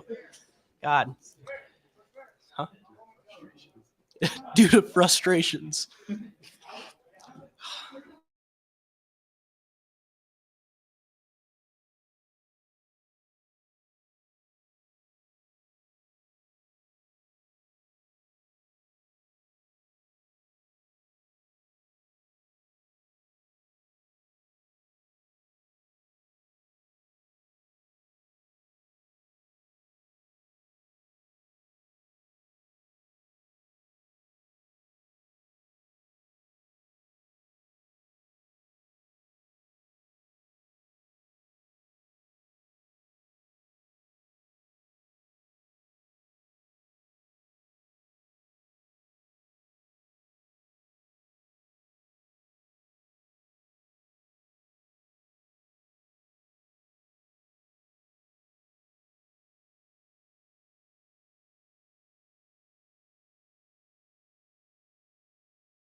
Real quick, before we enter the second half, we are here joined by 2024 graduate JT Shamsey. How we doing? JT, number 11 has been taken for the first time in a couple years, and you just got to think, do you think Bryce Warner is worthy of wearing your number? I just love the fact that the number's getting some attention out there. Sticks, as a lot of people call it. Just gotta love it. It's one of the best numbers out there, and let's keep it going. Let's keep on the tradition. JT, do you think your number should have been retired? It's up to the fans. As a fan, I say maybe.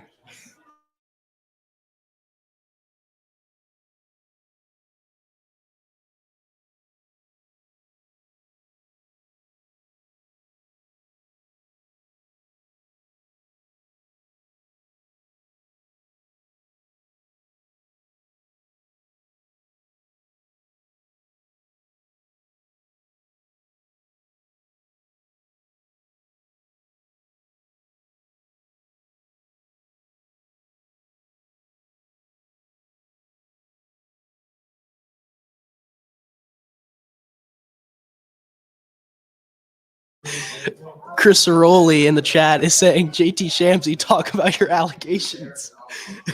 I'm just going to choose on his behalf to deny that question.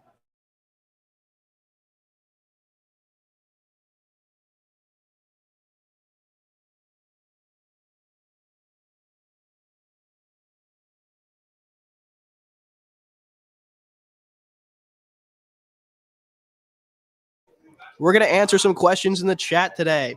Chris Rowley says, can we get Dan O'Toole on the mic? No clue who that is, but I don't want him here. Finn Gardner says, AP, ain't nobody watching that film. Water found an ocean.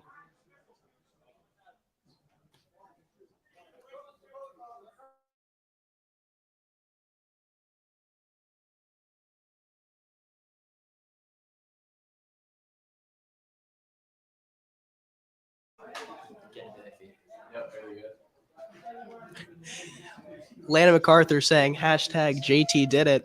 I don't know why number 11 is getting so flamed right now, but I think he better get out of here before he gets a little too deep in the mud.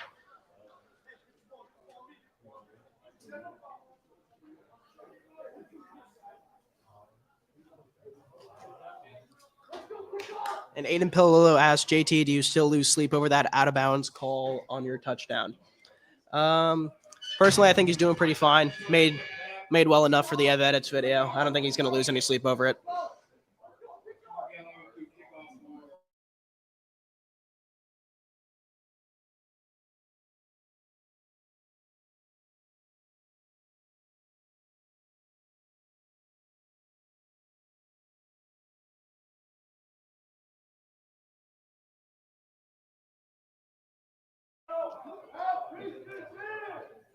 Is Pennington football on the up or down from Keene Brown? Personally, I think we're bringing in a lot of young talent. I think as right now, we're still getting our footing, but I think this lineup's going to be very solid in 2 to 3 years. Here's the kick as we enter the second half. And it's going to be returned by Bryce Warner. Little camera malfunctions there. We're going to get that fixed.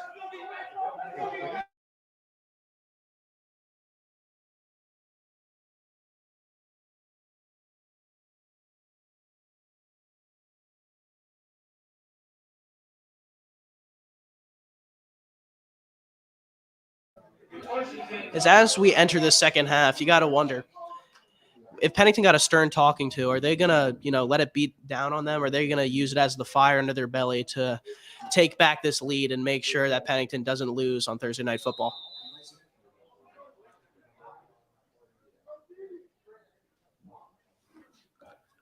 Here's a snap. It's going to be a handoff to Kenner. He's going to cut up the middle. He's going to hurdle over his own lineman. What effect did last night's Travis Scott concert have on this Pennington guys? No comment. I can try to get Aiden Prestigiacomo after this game and maybe Brody Bach.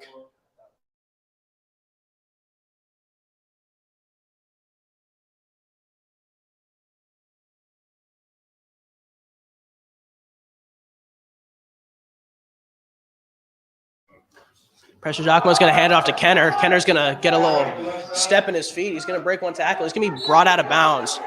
Great run on the left side of the field here for Kenner. I talked to Keon recently, and, you know, being a kid with multiple, almost double digits in terms of D1 offers, he doesn't care about anything outside. He doesn't care about the education. He doesn't care about the campus life. He doesn't care about the city. This kid told me that all he cares about is football. Football is his life. He doesn't matter what happens to him outside of it. And I think that shows his appreciation.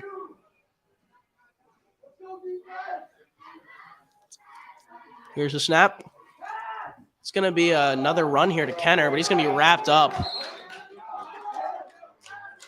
Pressure from the right side of the field.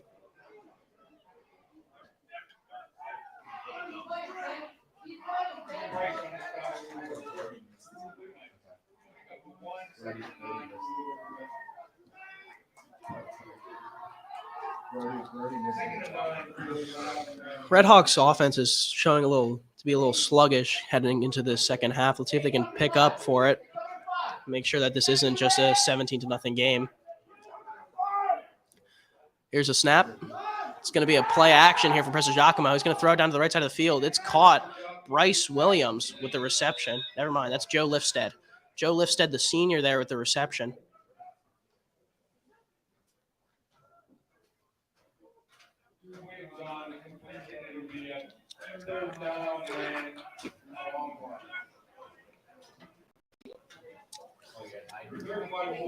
It's going to be a 3rd and 1 here for the Redhawks offense. I got to make the assumption that Pennington's probably going to go with another run up the middle. But it looks like they're having Tommy Sertz out there. Tommy Sertz is one of my favorite running backs in this lineup. It's really good to see him out here. But they're in a wildcat formation. I haven't seen this before. It's going to be a run from Tamir Brown up the middle. Wildcat call from the Pennington coaches. I mean, any trick you have up on your sleeve to make sure this isn't just a goose egg put on for your team, I'd say you pull it out. Pause.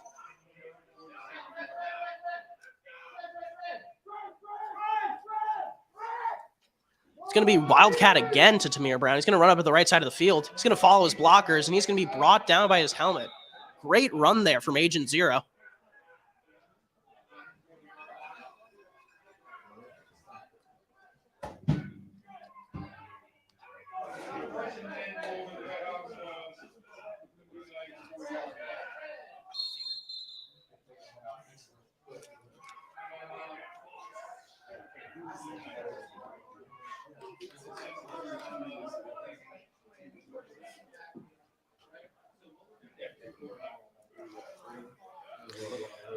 Max Garner just said in the chat that Tamir Brown is very, very good. And honestly, I'd have to agree with you there, Max. I mean, Tamir in the past 2 weeks, last week he had 3 touchdowns against ANC. Week before that, he had 4 against the Hill School.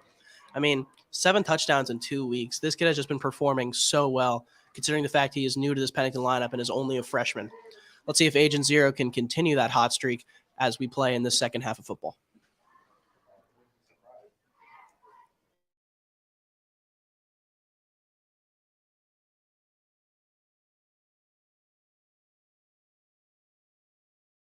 Get to the house, on the 40-yard line of the Blue Knights.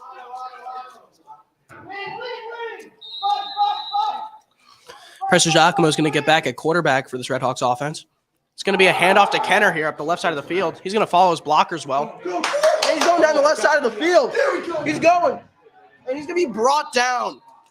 What a run from Keon Kenner, ladies and gentlemen. You better believe in 3.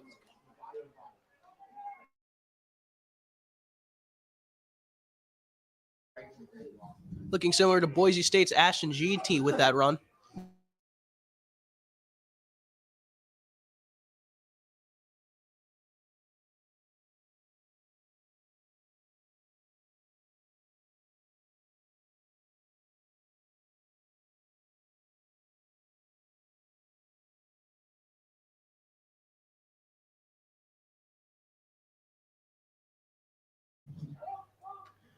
Pressure Giacomo is going to stay at quarterback for the Redhawks here. Here's the snap. Here's the handoff, but it's a read option. Pressure Giacomo is going to get only a couple out of that run up the middle.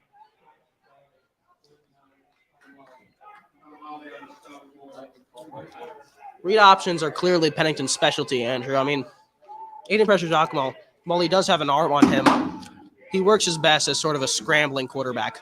And it looks like they're going to be in wildcat formation again. It's going to be a low snap to Tamir Brown. He's going to run up the right side of the field. I don't think anyone's going to help call him. It's a house call, ladies and gentlemen. Agent Zero with the first score for this Pennington Redhawks team.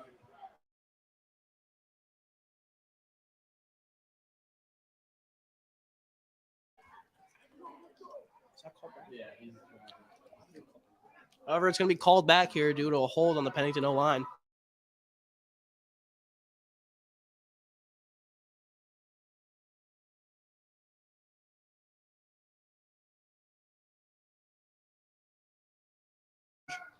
It's going to be a kick here.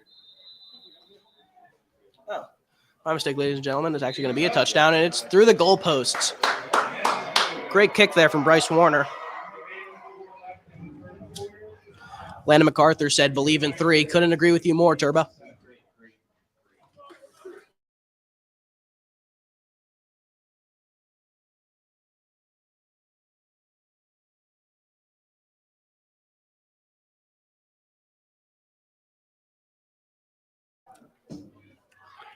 Andrew, Pennington getting their first score here as we're in the third quarter. You got to think, will this give them the energy they need and the confidence they need in order to make this a tie game? Or are they just thinking this is the one score they need to make it sure it's just not a complete blowout? I sure hope it's the first option.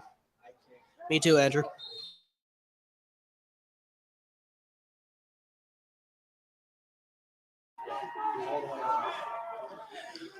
Wyoming Seminary special teams unit fired up here. Max Garner asks, "Where's Oliver Scriven?" We'll see if he can get included later on and see if Pennington can gain back this lead.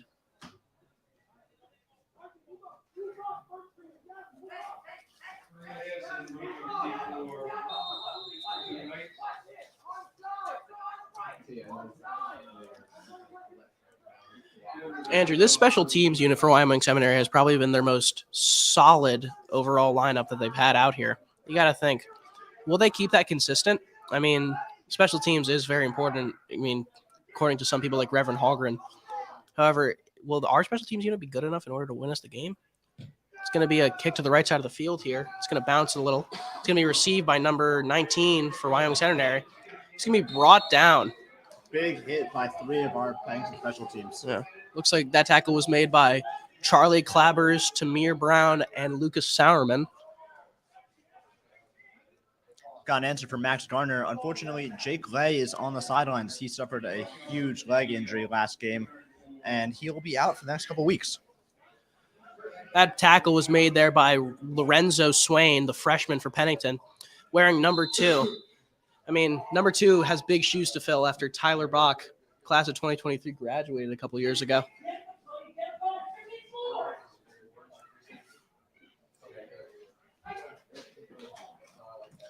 Frustration there from the Wyoming Seminary coaches.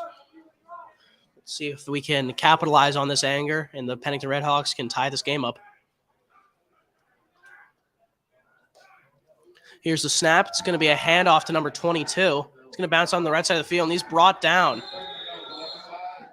Big Canada However, stop. Lucas Sauerman and a Wyoming Seminary player having a little scuffle on that sideline, and Sidney Rouleau is going to join in.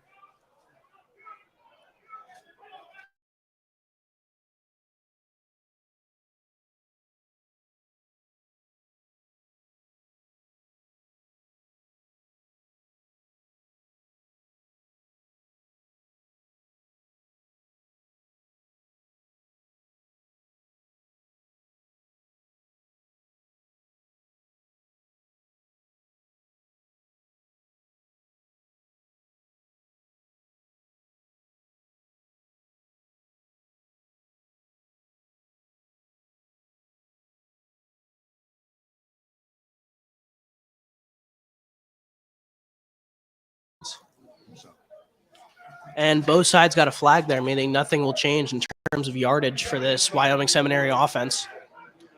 2nd and 10.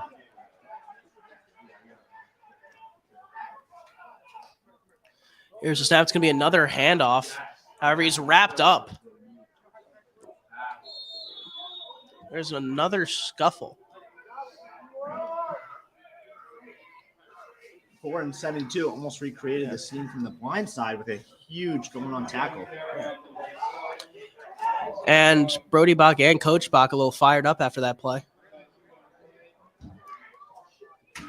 Andrew, let's hope that the Bucs here can use their anger in order to get that intensity that they need on the defensive side of the ball and get a stop for this Red Hawks defense.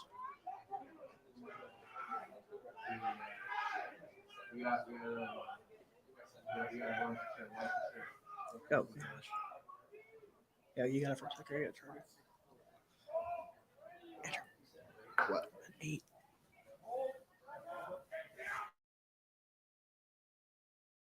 It's going to be another handoff here. It's going to bounce out a little bit.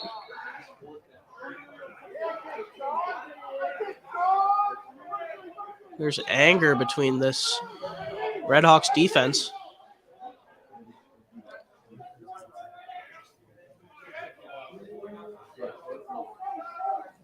It's going to be a 4th and 1 here, Andrew. Can't get a much more intense play if you're on the offensive side. Penn just needs to come up with this huge stop to get the motivation they need.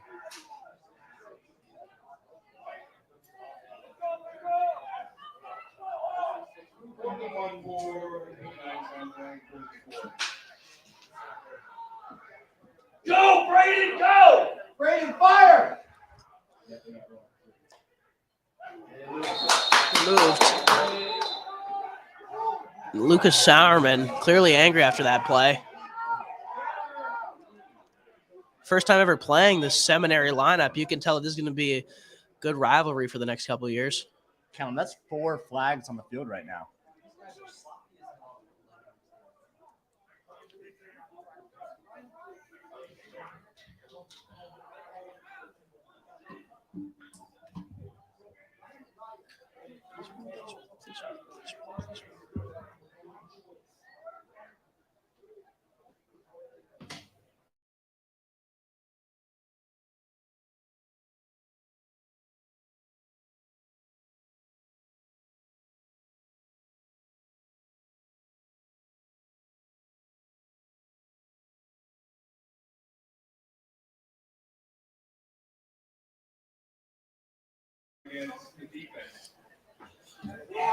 It's going to be a flag called against the Red Hawks here. It's going to be a first down for the Blue Knights. Flags are just killing the momentum of this Red Hawks team so far. You can tell Lucas Sauerman is fired up. He's not happy about any of those flags falling. Hey. Playing linebacker, very mad, getting trash talked by the other team. That's a perfect recipe for a big hit here, Andrew.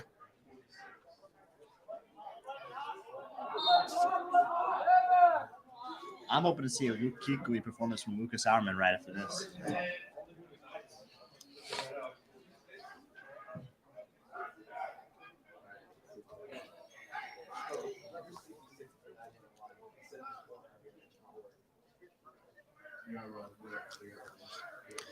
Blue Knights are going to have another first down here. See what they can make out of it. Here's a snap. It's going to be a play action. He's going to experience pressure. Braden Bonfig and Bryce Williams making for a great combo on that sack there on number 1. Braden Bonfig, number 6, had a great pick earlier in this game, but showing that he could still rock a kid if necessary. Hey, there we go, Bray! I think that might have been the play to give this Red Hawks defense some momentum.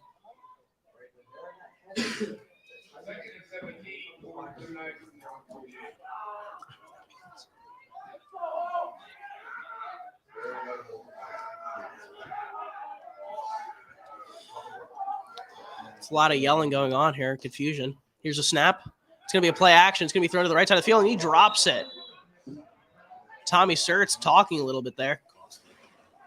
Yeah, playing it a little risky, but you can tell that 2-3 is fired up at linebacker.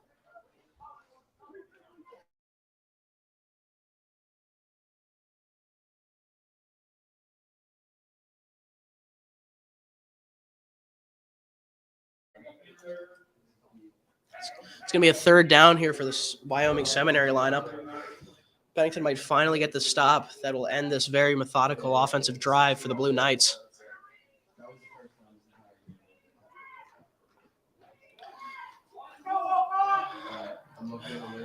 Seminary to take the snap. Number 1 still leading this offense, and number 22 behind him at running back. Here's a snap. The handoff to the left side of the field. It's going to be spun around. Huge hit by Tommy Sertz. You can tell his leg hurts a little bit there, but I'm assuming that kid he just hit's going to be hurting a lot more.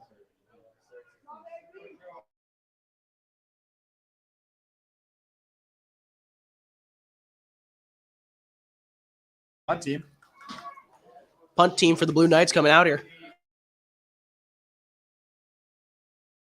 Because they keep talking.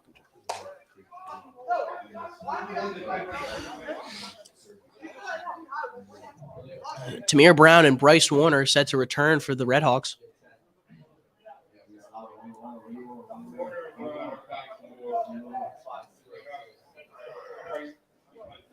Here's the snap. Here's the punt. It's going to fly up a little high. It's caught by Tamir Brown. Fair catch.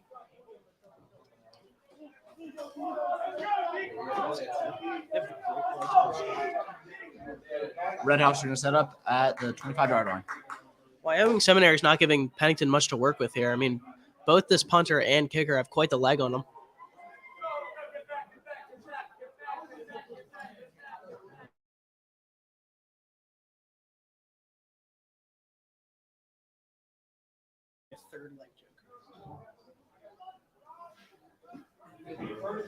Pennington's going to be deep on their own side of the field. They're going to have Preston Giacomo be the leader of this offense.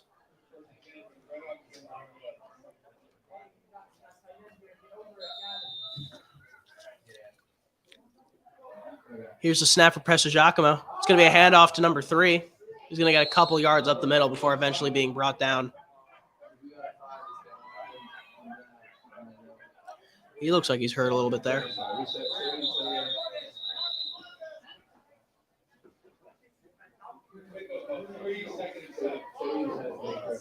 Yeah, it looks like number 25 is slow to get up. And he's up.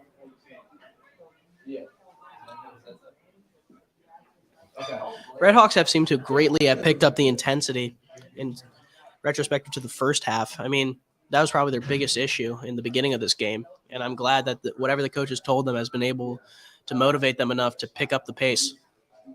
Yeah, I wish I could have been in that locker room filming the words of motivation that the coaches have given.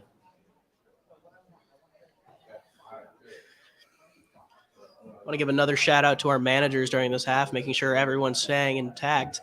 Ben Watson behaving himself today, very rare sight, and Logan Matthews helping out with the water.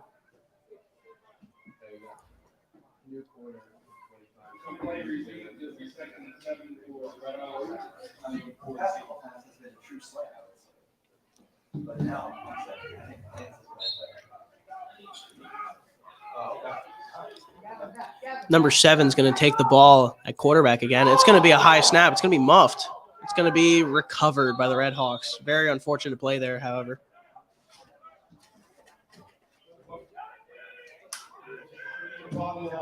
Andrew, in a game like this, with a score like this, we cannot just be messing up in terms of the snaps. I mean, that's one of the basic details and fundamentals of the sport. And if we can't get that down, I don't know how we're going to get this lead back. Yeah, I think one thing that's been struggling most with is the lines. I mean, everybody hasn't been playing their role, I feel like, to the 100%. It's just causing lots of slip-ups. And unfortunately, that's a safety. Another 2 points for the Blue Knights, unfortunately.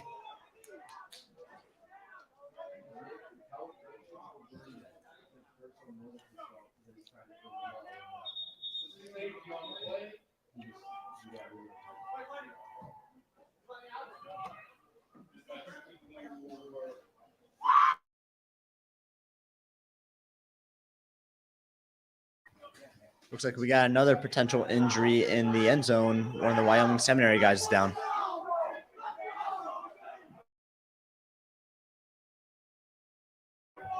You can hear this Blue Knights lineup is quite pumped up on the sideline. Let's see if Pennington can replicate that.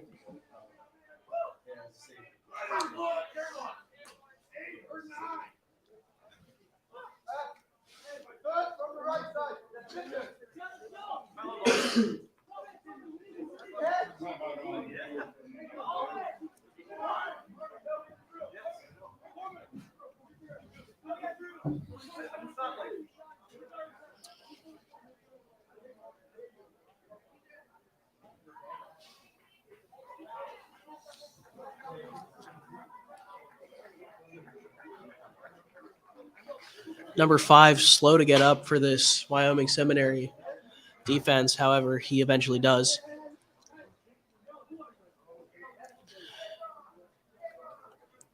See Reverend Hogren orchestrating the kickoff team out here.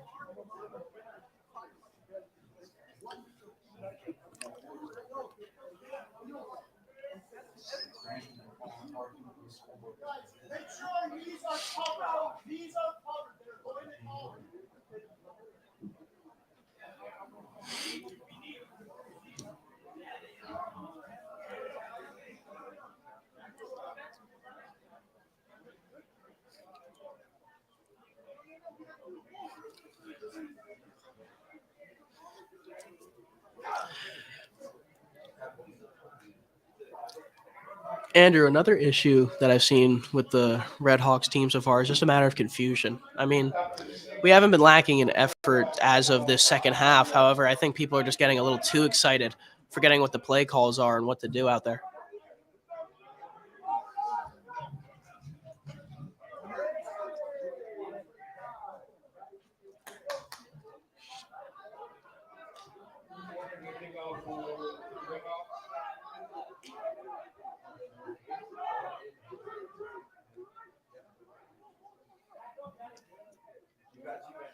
Red Hawks kickoff team is going to come out here.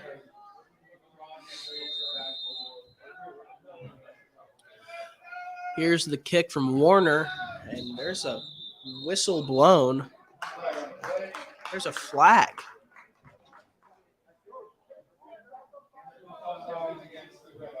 It's going to be an offsides call against the Pennington kickoff unit.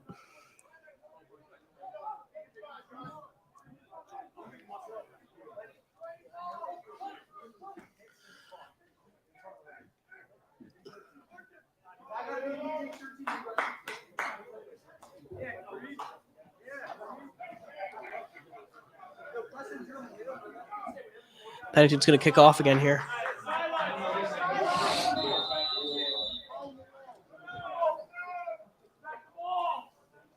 Here's the kick from Warner. It's going to be up in the air. Looks like it's going to be returned by number 19 again. He's going to run up the middle. He's going to take a knee. Very odd move. He's going to be accidentally ran into there by, I think, Charlie Clabbers.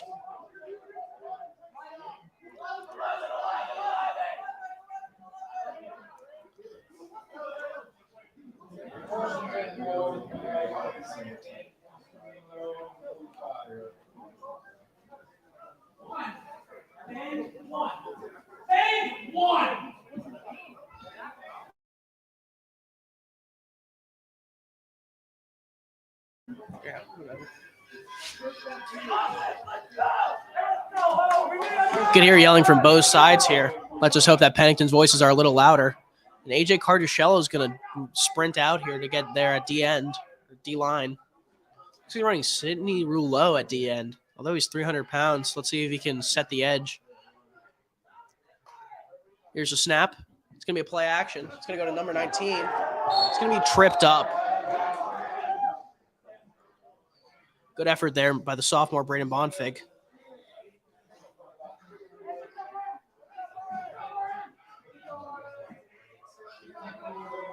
Shout out to all 72 of you guys watching our stream tonight. We love each and every one of you.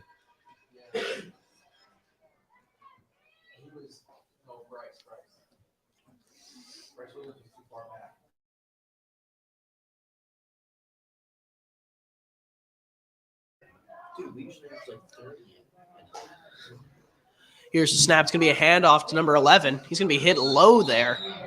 Great effort from the Pennington defense. Lucas Sauerman leading the group of tacklers there. Who would have thought?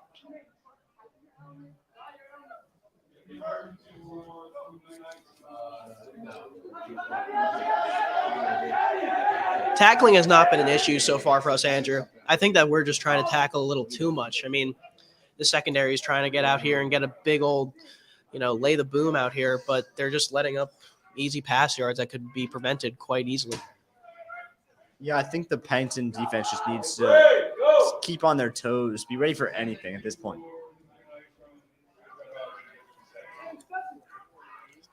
We noticed that Wyoming Seminary has an odd backfield, having two running backs to the sides of the quarterback and a sort of larger running back behind him.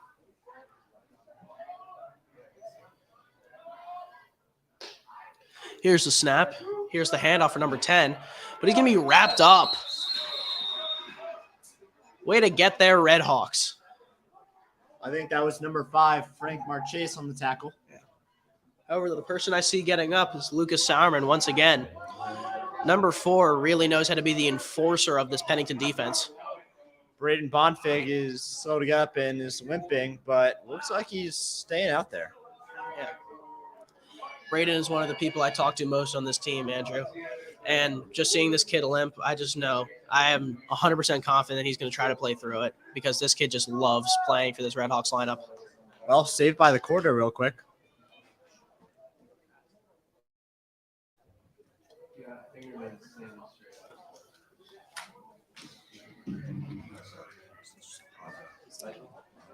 What, Michael?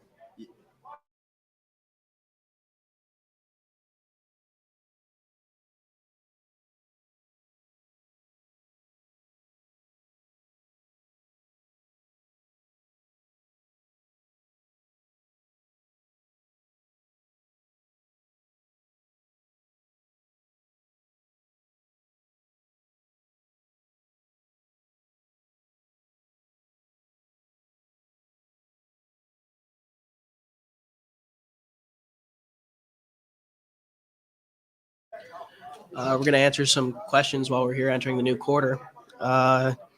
Question from John Doe in the chat. How is Logan Matthews when it comes to things other than managing? I mean, when it comes to managing, Logan Matthews is pretty solid. And during lacrosse, he has a pretty solid shot. But kids just got to learn to dodge a little bit better.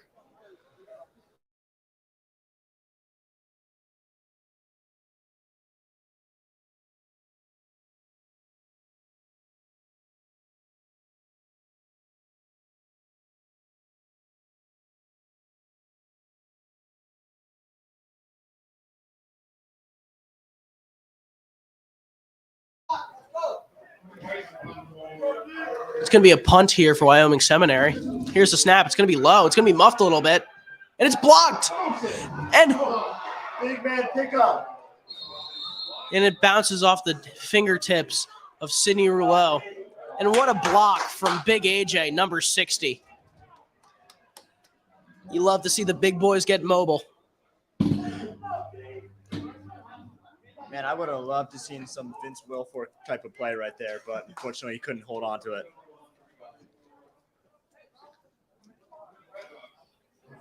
Cannon Benzio's coming back out here to lead this Red Hawks offense. My guess is with the sophomore coming out here, number 1, I think this is probably most likely going to be more of a passing-focused offense. Here's the snap. It's going to be a handoff. Kenner's going to spin one out, but he's brought down by his legs.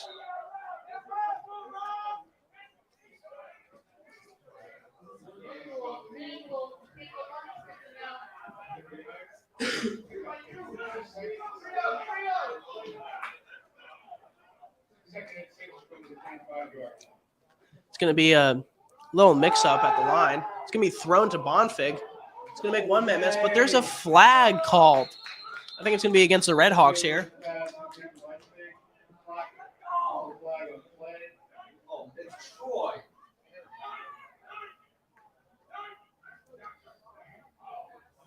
God damn it, Troy.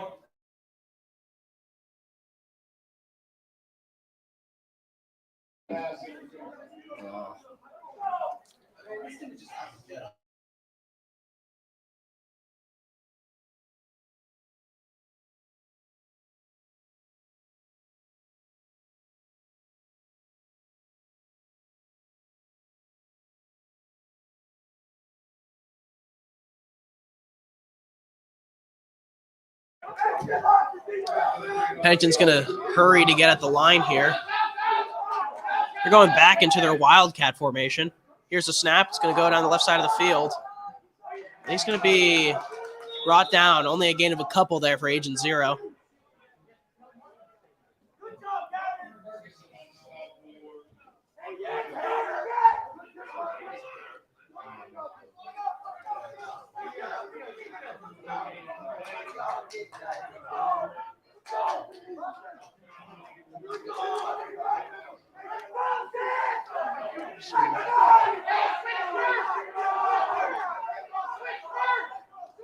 Benzio's going to get back behind center.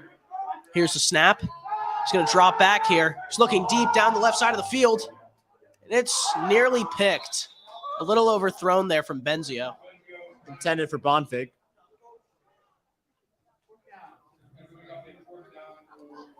Fourth down here. I'd like to give a little shout out to my buddy Brian Schwartzman, who recently got accepted into Pitt University. Congratulations, Brian. Also, shout out Brian Schwartzman, the president of the fishing club.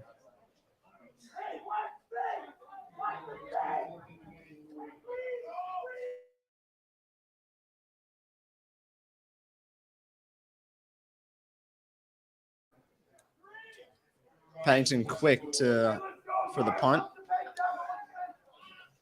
Here's a snap. It's going to Sauerman. It's going to be tipped up. And it's going to be recovered, unfortunately, by the Blue Knights.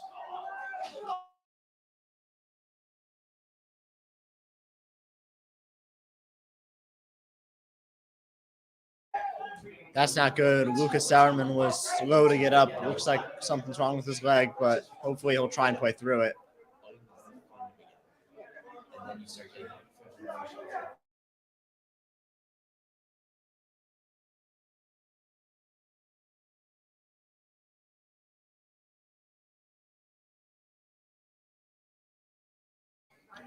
Here comes his Blue Knight offense, once again led by number 1. Andrew, we said at the beginning of the game, number 1 has quite the large frame for the quarterback position, and he seems to be using it to his best advantage. I mean, it's been more of a run-heavy offense for the Blue Knights, but number 1 is still able to use those legs and run through a guy if necessary. Here's a snap. Here's the handoff. He's going to be brought down. It's like tackled by number 60. Or no, 55, my bad. Michael Fingerman. Great to see Michael Fingerman getting a little recognition out here on the D-line because he is one of the hardest workers on this lineup. I mean, Andrew, I played with him my freshman year and sophomore year, and he has been one of, if not the hardest workers on this Red Hawks lineup.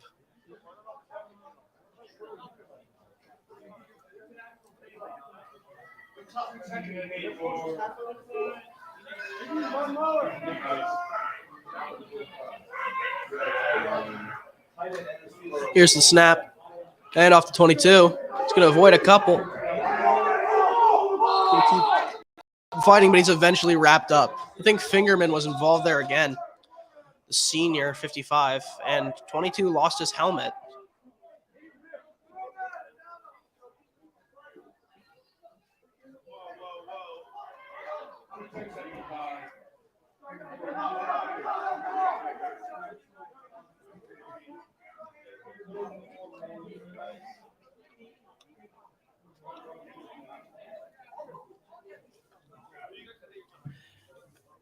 Andrew, this Wyoming Seminary offense has just kind of been methodically chipping away at the D line for Pennington. I mean, they've alternated running backs multiple times. I've seen number 11. I've seen number 22. I've seen number 3. I've seen a lot of people being thrown in that backfield. I think they're going to keep that up going into this fourth quarter. And here it's going to be wrapped up. AJ Carducella. Oh, Nizea with the tackle. Number 11 had me worried right there. He's laying on his face. Didn't know what's going to happen. Let me tell you, Andrew, the biggest strength of our entire O-line and D-line is size. So when we have somebody run into them, we're not going to complain about their choices. Yeah. Their fault, you know.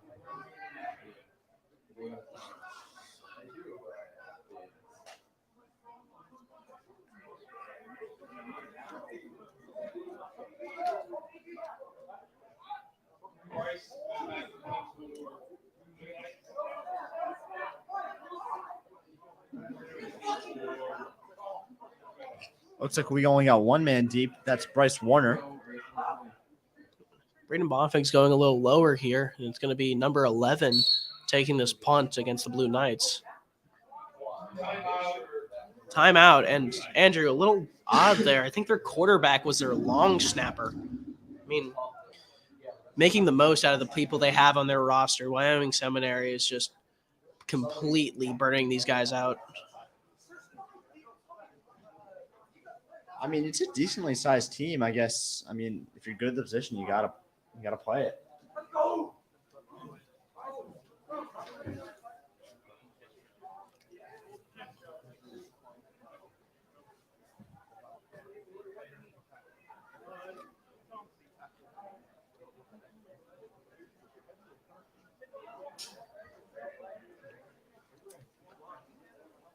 There's about 7.5 minutes left in this fourth quarter. Pennington currently trails by 12. We got to just hope for the best here, Andrew. I mean, if we can get a quick punt return touchdown or just get Bryce Warner to have us in the right position and score a quick touchdown and maybe get an onside kick, this will definitely be more of a ball game. You want a punt return touchdown? Just send out Samir.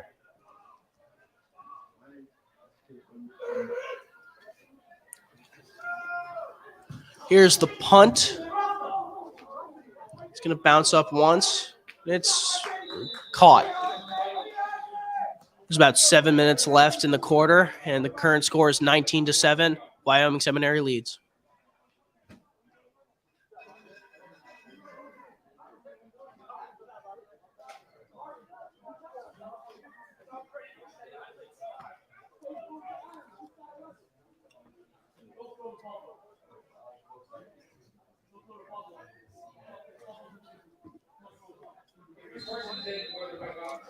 Redhawks are going to have a 1st and 10 here. Number 1, Cannon Benzio leading this offense again. Andrew, although we are a run-heavy offense, we got to really hope that we start throwing that ball deep. And looks like we're going to get it started here with a reception by Bryce Williams. He's going to make a couple men miss. He's going to keep going. What a fight from number 9. Huge gain for the Pennington Redhawks. Although majority of Bryce Williams' offers, or all of them, are for the safety position, he can still get it done as a receiver. There's going to be an injury here for Wyoming Seminary.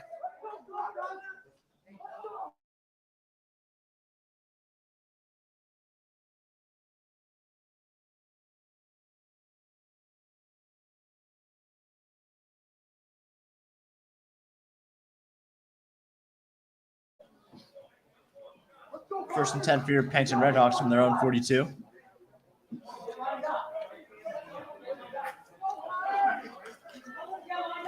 Pennington's already lining up for the snap. However, Wyoming Seminary doesn't seem ready at all.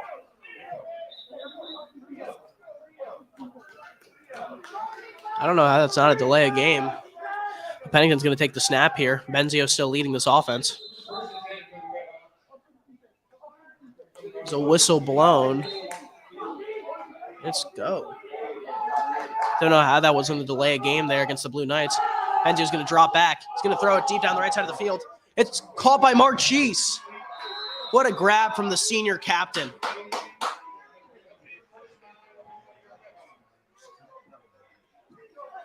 Number 5 does not have enough time to celebrate. He's trying to keep this offense going, making sure Pennington can make this a ball game again.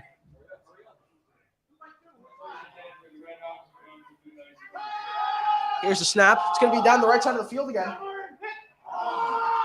I saw a shove there. It's going to be a pass interference, I believe, against the Wyoming Seminary Blue Knights.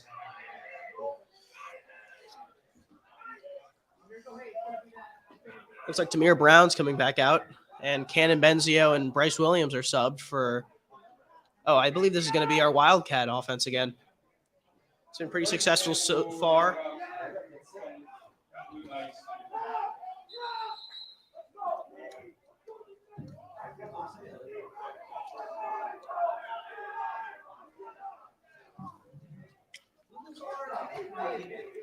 It seems to be burning a lot of time.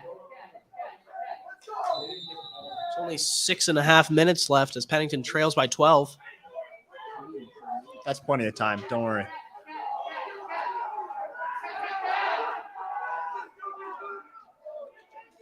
Here's a snap. There's going to be not a block on number 8 there. That Wildcat run gets blown up by Wyoming Seminary.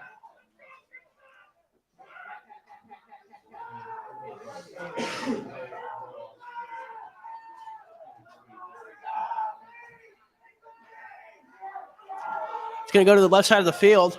Tamir Brown, nobody's going to catch him.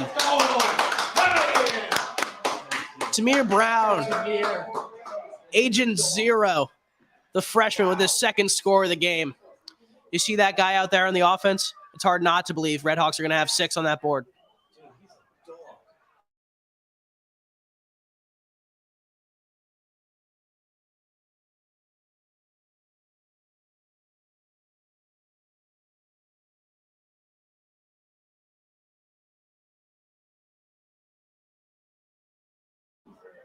You know, AJ, I wouldn't mind if they were a little risky and brought back freshman year, always go for the double point or the 2-point conversion. I wouldn't hate that either. And Connor Trent is going to run in. He's going to run back out. Here's the snap. Here's the kick. And it's through the goalposts. And there's a flag as well.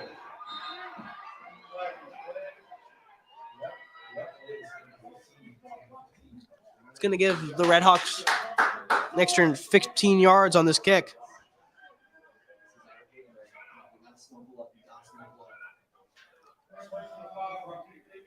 The score is now 19-14. If Redhawks get a touchdown, they'll take the lead back in this late fourth quarter.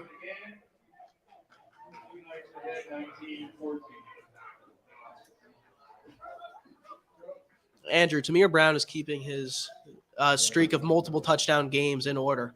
I mean, right now, I think in the past 3 weeks, he has around 9 touchdowns. I mean, if he scores another one today, he'll be hitting the double digits in only 3 weeks. That's a very hard feat to establish in high school football.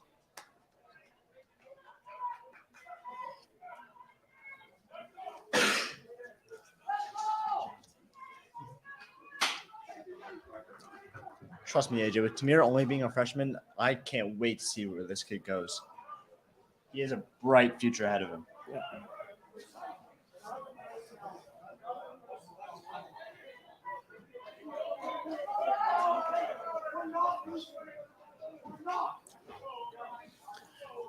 I feel like the Redhawks are going to pull a little trickery here on the kickoff to ensure the fact that they get this ball back.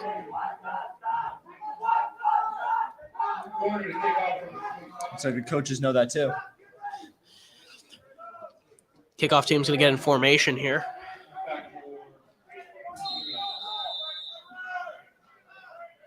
Here's the kick from Warner. It's going to hit number 72 in the hands, and he's going to fall on it. That's 6 minutes for Wyoming Seminary to try their best to burn to make sure the Redhawks don't get this ball back late fourth quarter. First and 10 for from their own 25.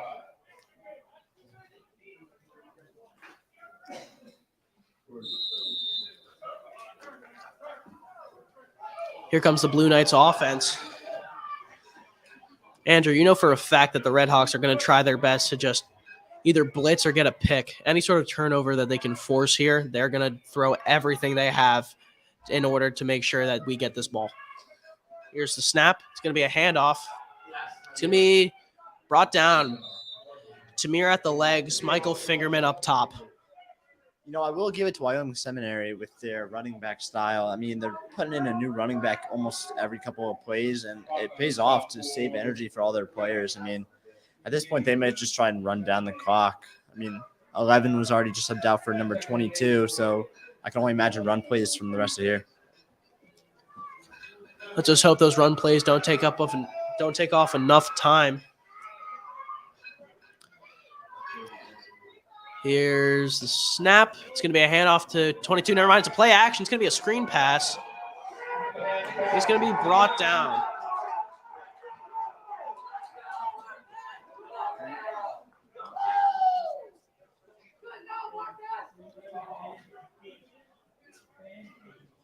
It's around 5 minutes left in this game.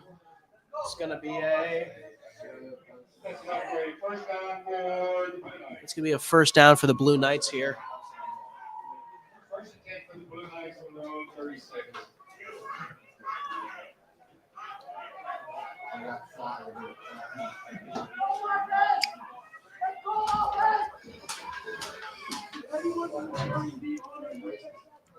They're going to take their time here behind center. Here's the snap.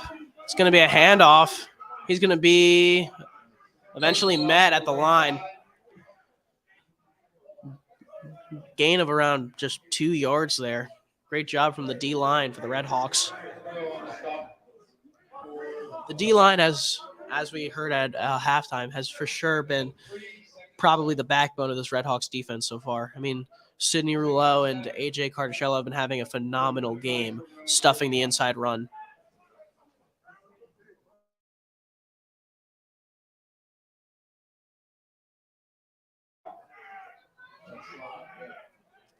It's going to be a second down here for the Blue Knights. Here's a snap. It's going to be a read option. He's going to be met. Great tackle from the freshman, Tamir Brown. Scoring on offense and hitting on defense. This kid can do it all.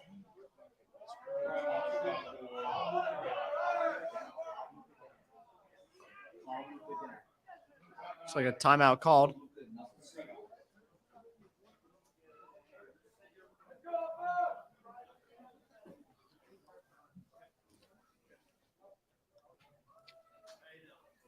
It's going to be a third down after this timeout by the Red Hawks here.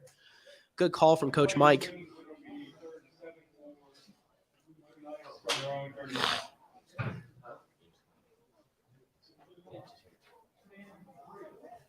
Looks like Tamir Brown's having some trouble with his leg.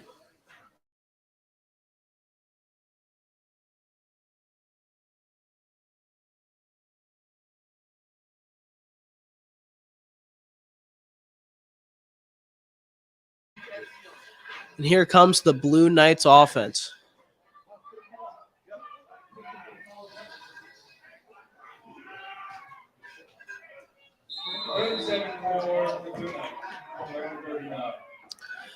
Let's see what the Wyoming Seminary prep can do here.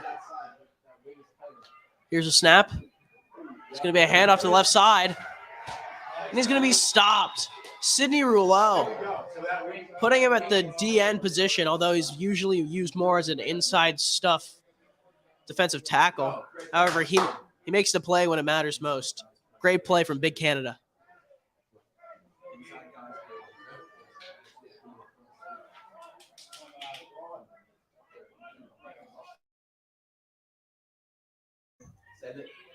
Send that pressure on the right side again. Pennington has, I think, 2 timeouts left, and it is going to be a fourth down. I believe Wyoming Seminary is going to punt here.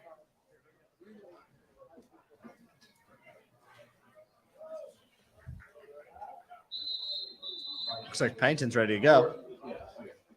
Once again, great play there from the sophomore, Sidney Rouleau. Looks like number 66 is going to take the punt here. I think Pennington should stay on their toes if this is a fake or not.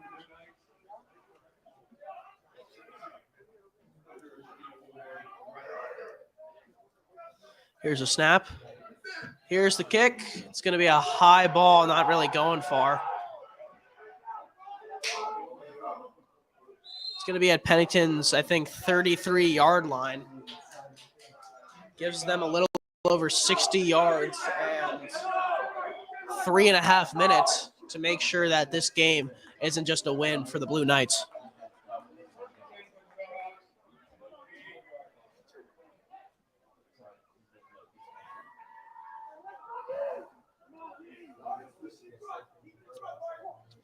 They've got Cannon Benzio as quarterback right now, trying to get that deep ball to try and even the score.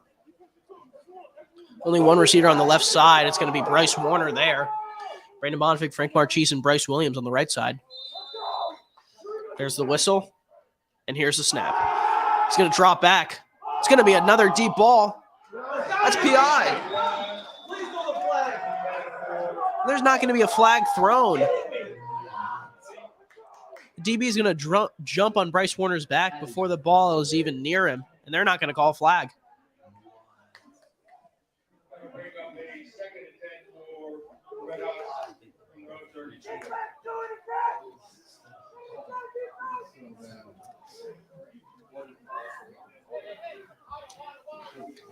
Let's hope that Red Hawks' motivation aren't killed there after that missed call from the refs. I don't think it's going to distract Cannon from just trying to get this ball going deep. Let's see if you're right, Andrew. He's going to drop back. It's going to go down the right side this time. And it's going to be a little overthrown. Bryce Williams can't reel it in.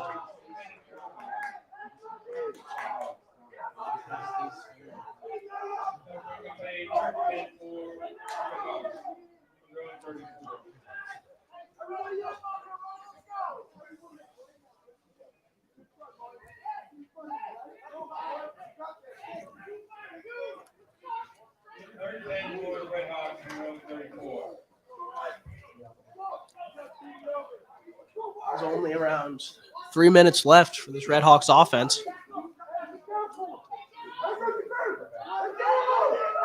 Let's see what magic number 1 can work in the backfield. Here's the snap. It's going to be another pass here. He's going to experience some pressure. It's going to be thrown out of bounds after experiencing pressure from 72.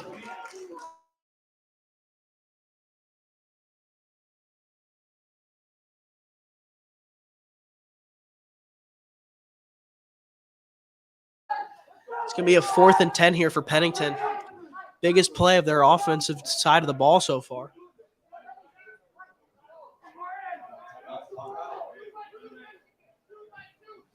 Cannon Benji was staying out there on a 4th and 10, just trying to get something going.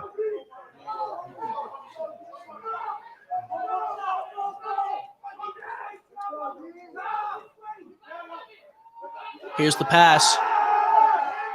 There's the ball. It's very overthrown. I think that's the game.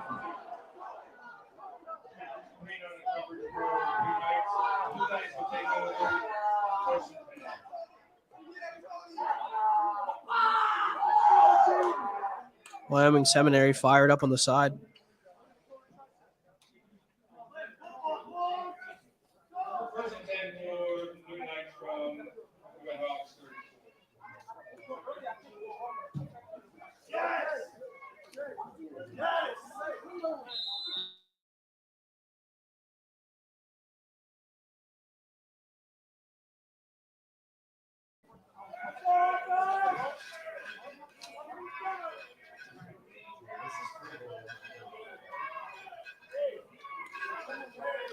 Wyoming Seminary is probably just going to run out the clock now. Here's the snap. The handoff, 22. He's wrapped up early by senior captain Brody Bach. Great play made by 6'5".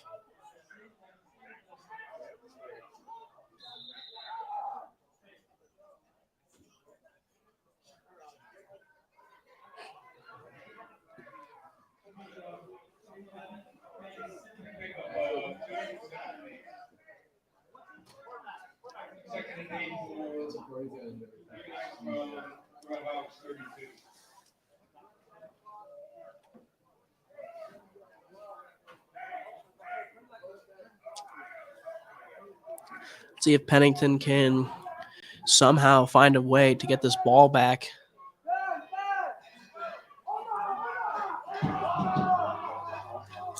Two minutes left. He's going to motion the running back, and there's a flag called.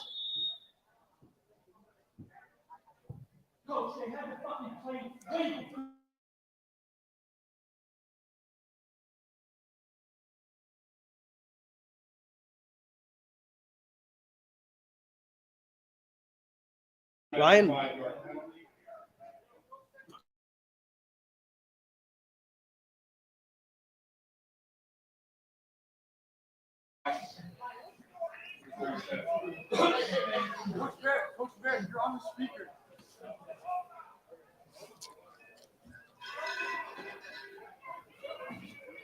Right around 2 minutes left, and it's going to be a 2nd and 13 for Wyoming Seminary.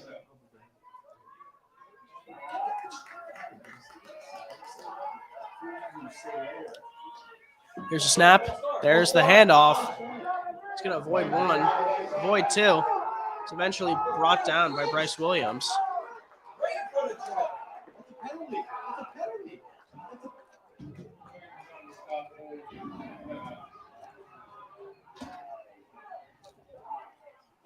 Officiating has seemed to be a real issue today for the momentum of the Redhawks.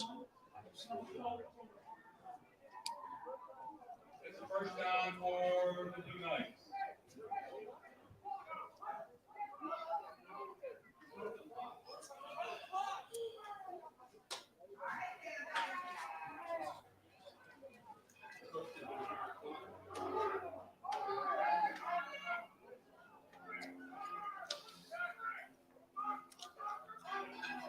Here's a snap. The handoff. He's going to be blown up pretty fast by the Redhawks. That was a really late whistle, too. Ron on the stop for Redhawks. A loss of 2. Second and 12 for Blue Knights. The Redhawks. Drain the clock out here.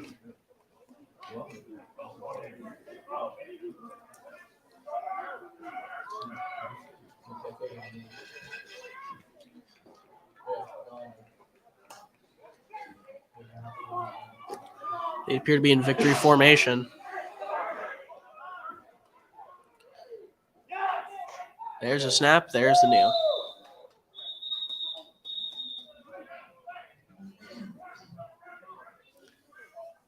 It's going to be a Pennington is taking this last timeout. third down as Pennington has used the last timeout they have. Bring up a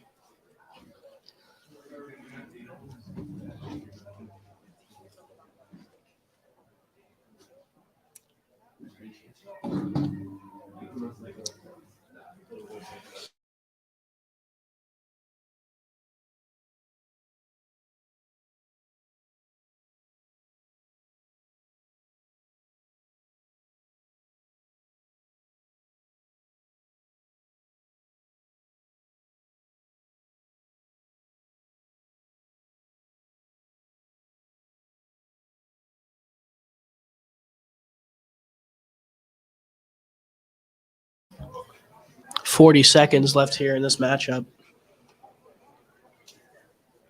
play resumed. It would be third and 15 for Blue Knights. That's because he wants to. This kid's gonna catch it. Quarterback takes the knee.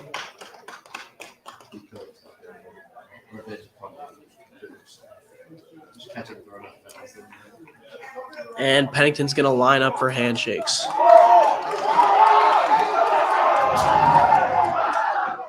Wyoming Seminary gets their first win of the season, and unfortunately, the Redhawks record goes down to 4-3.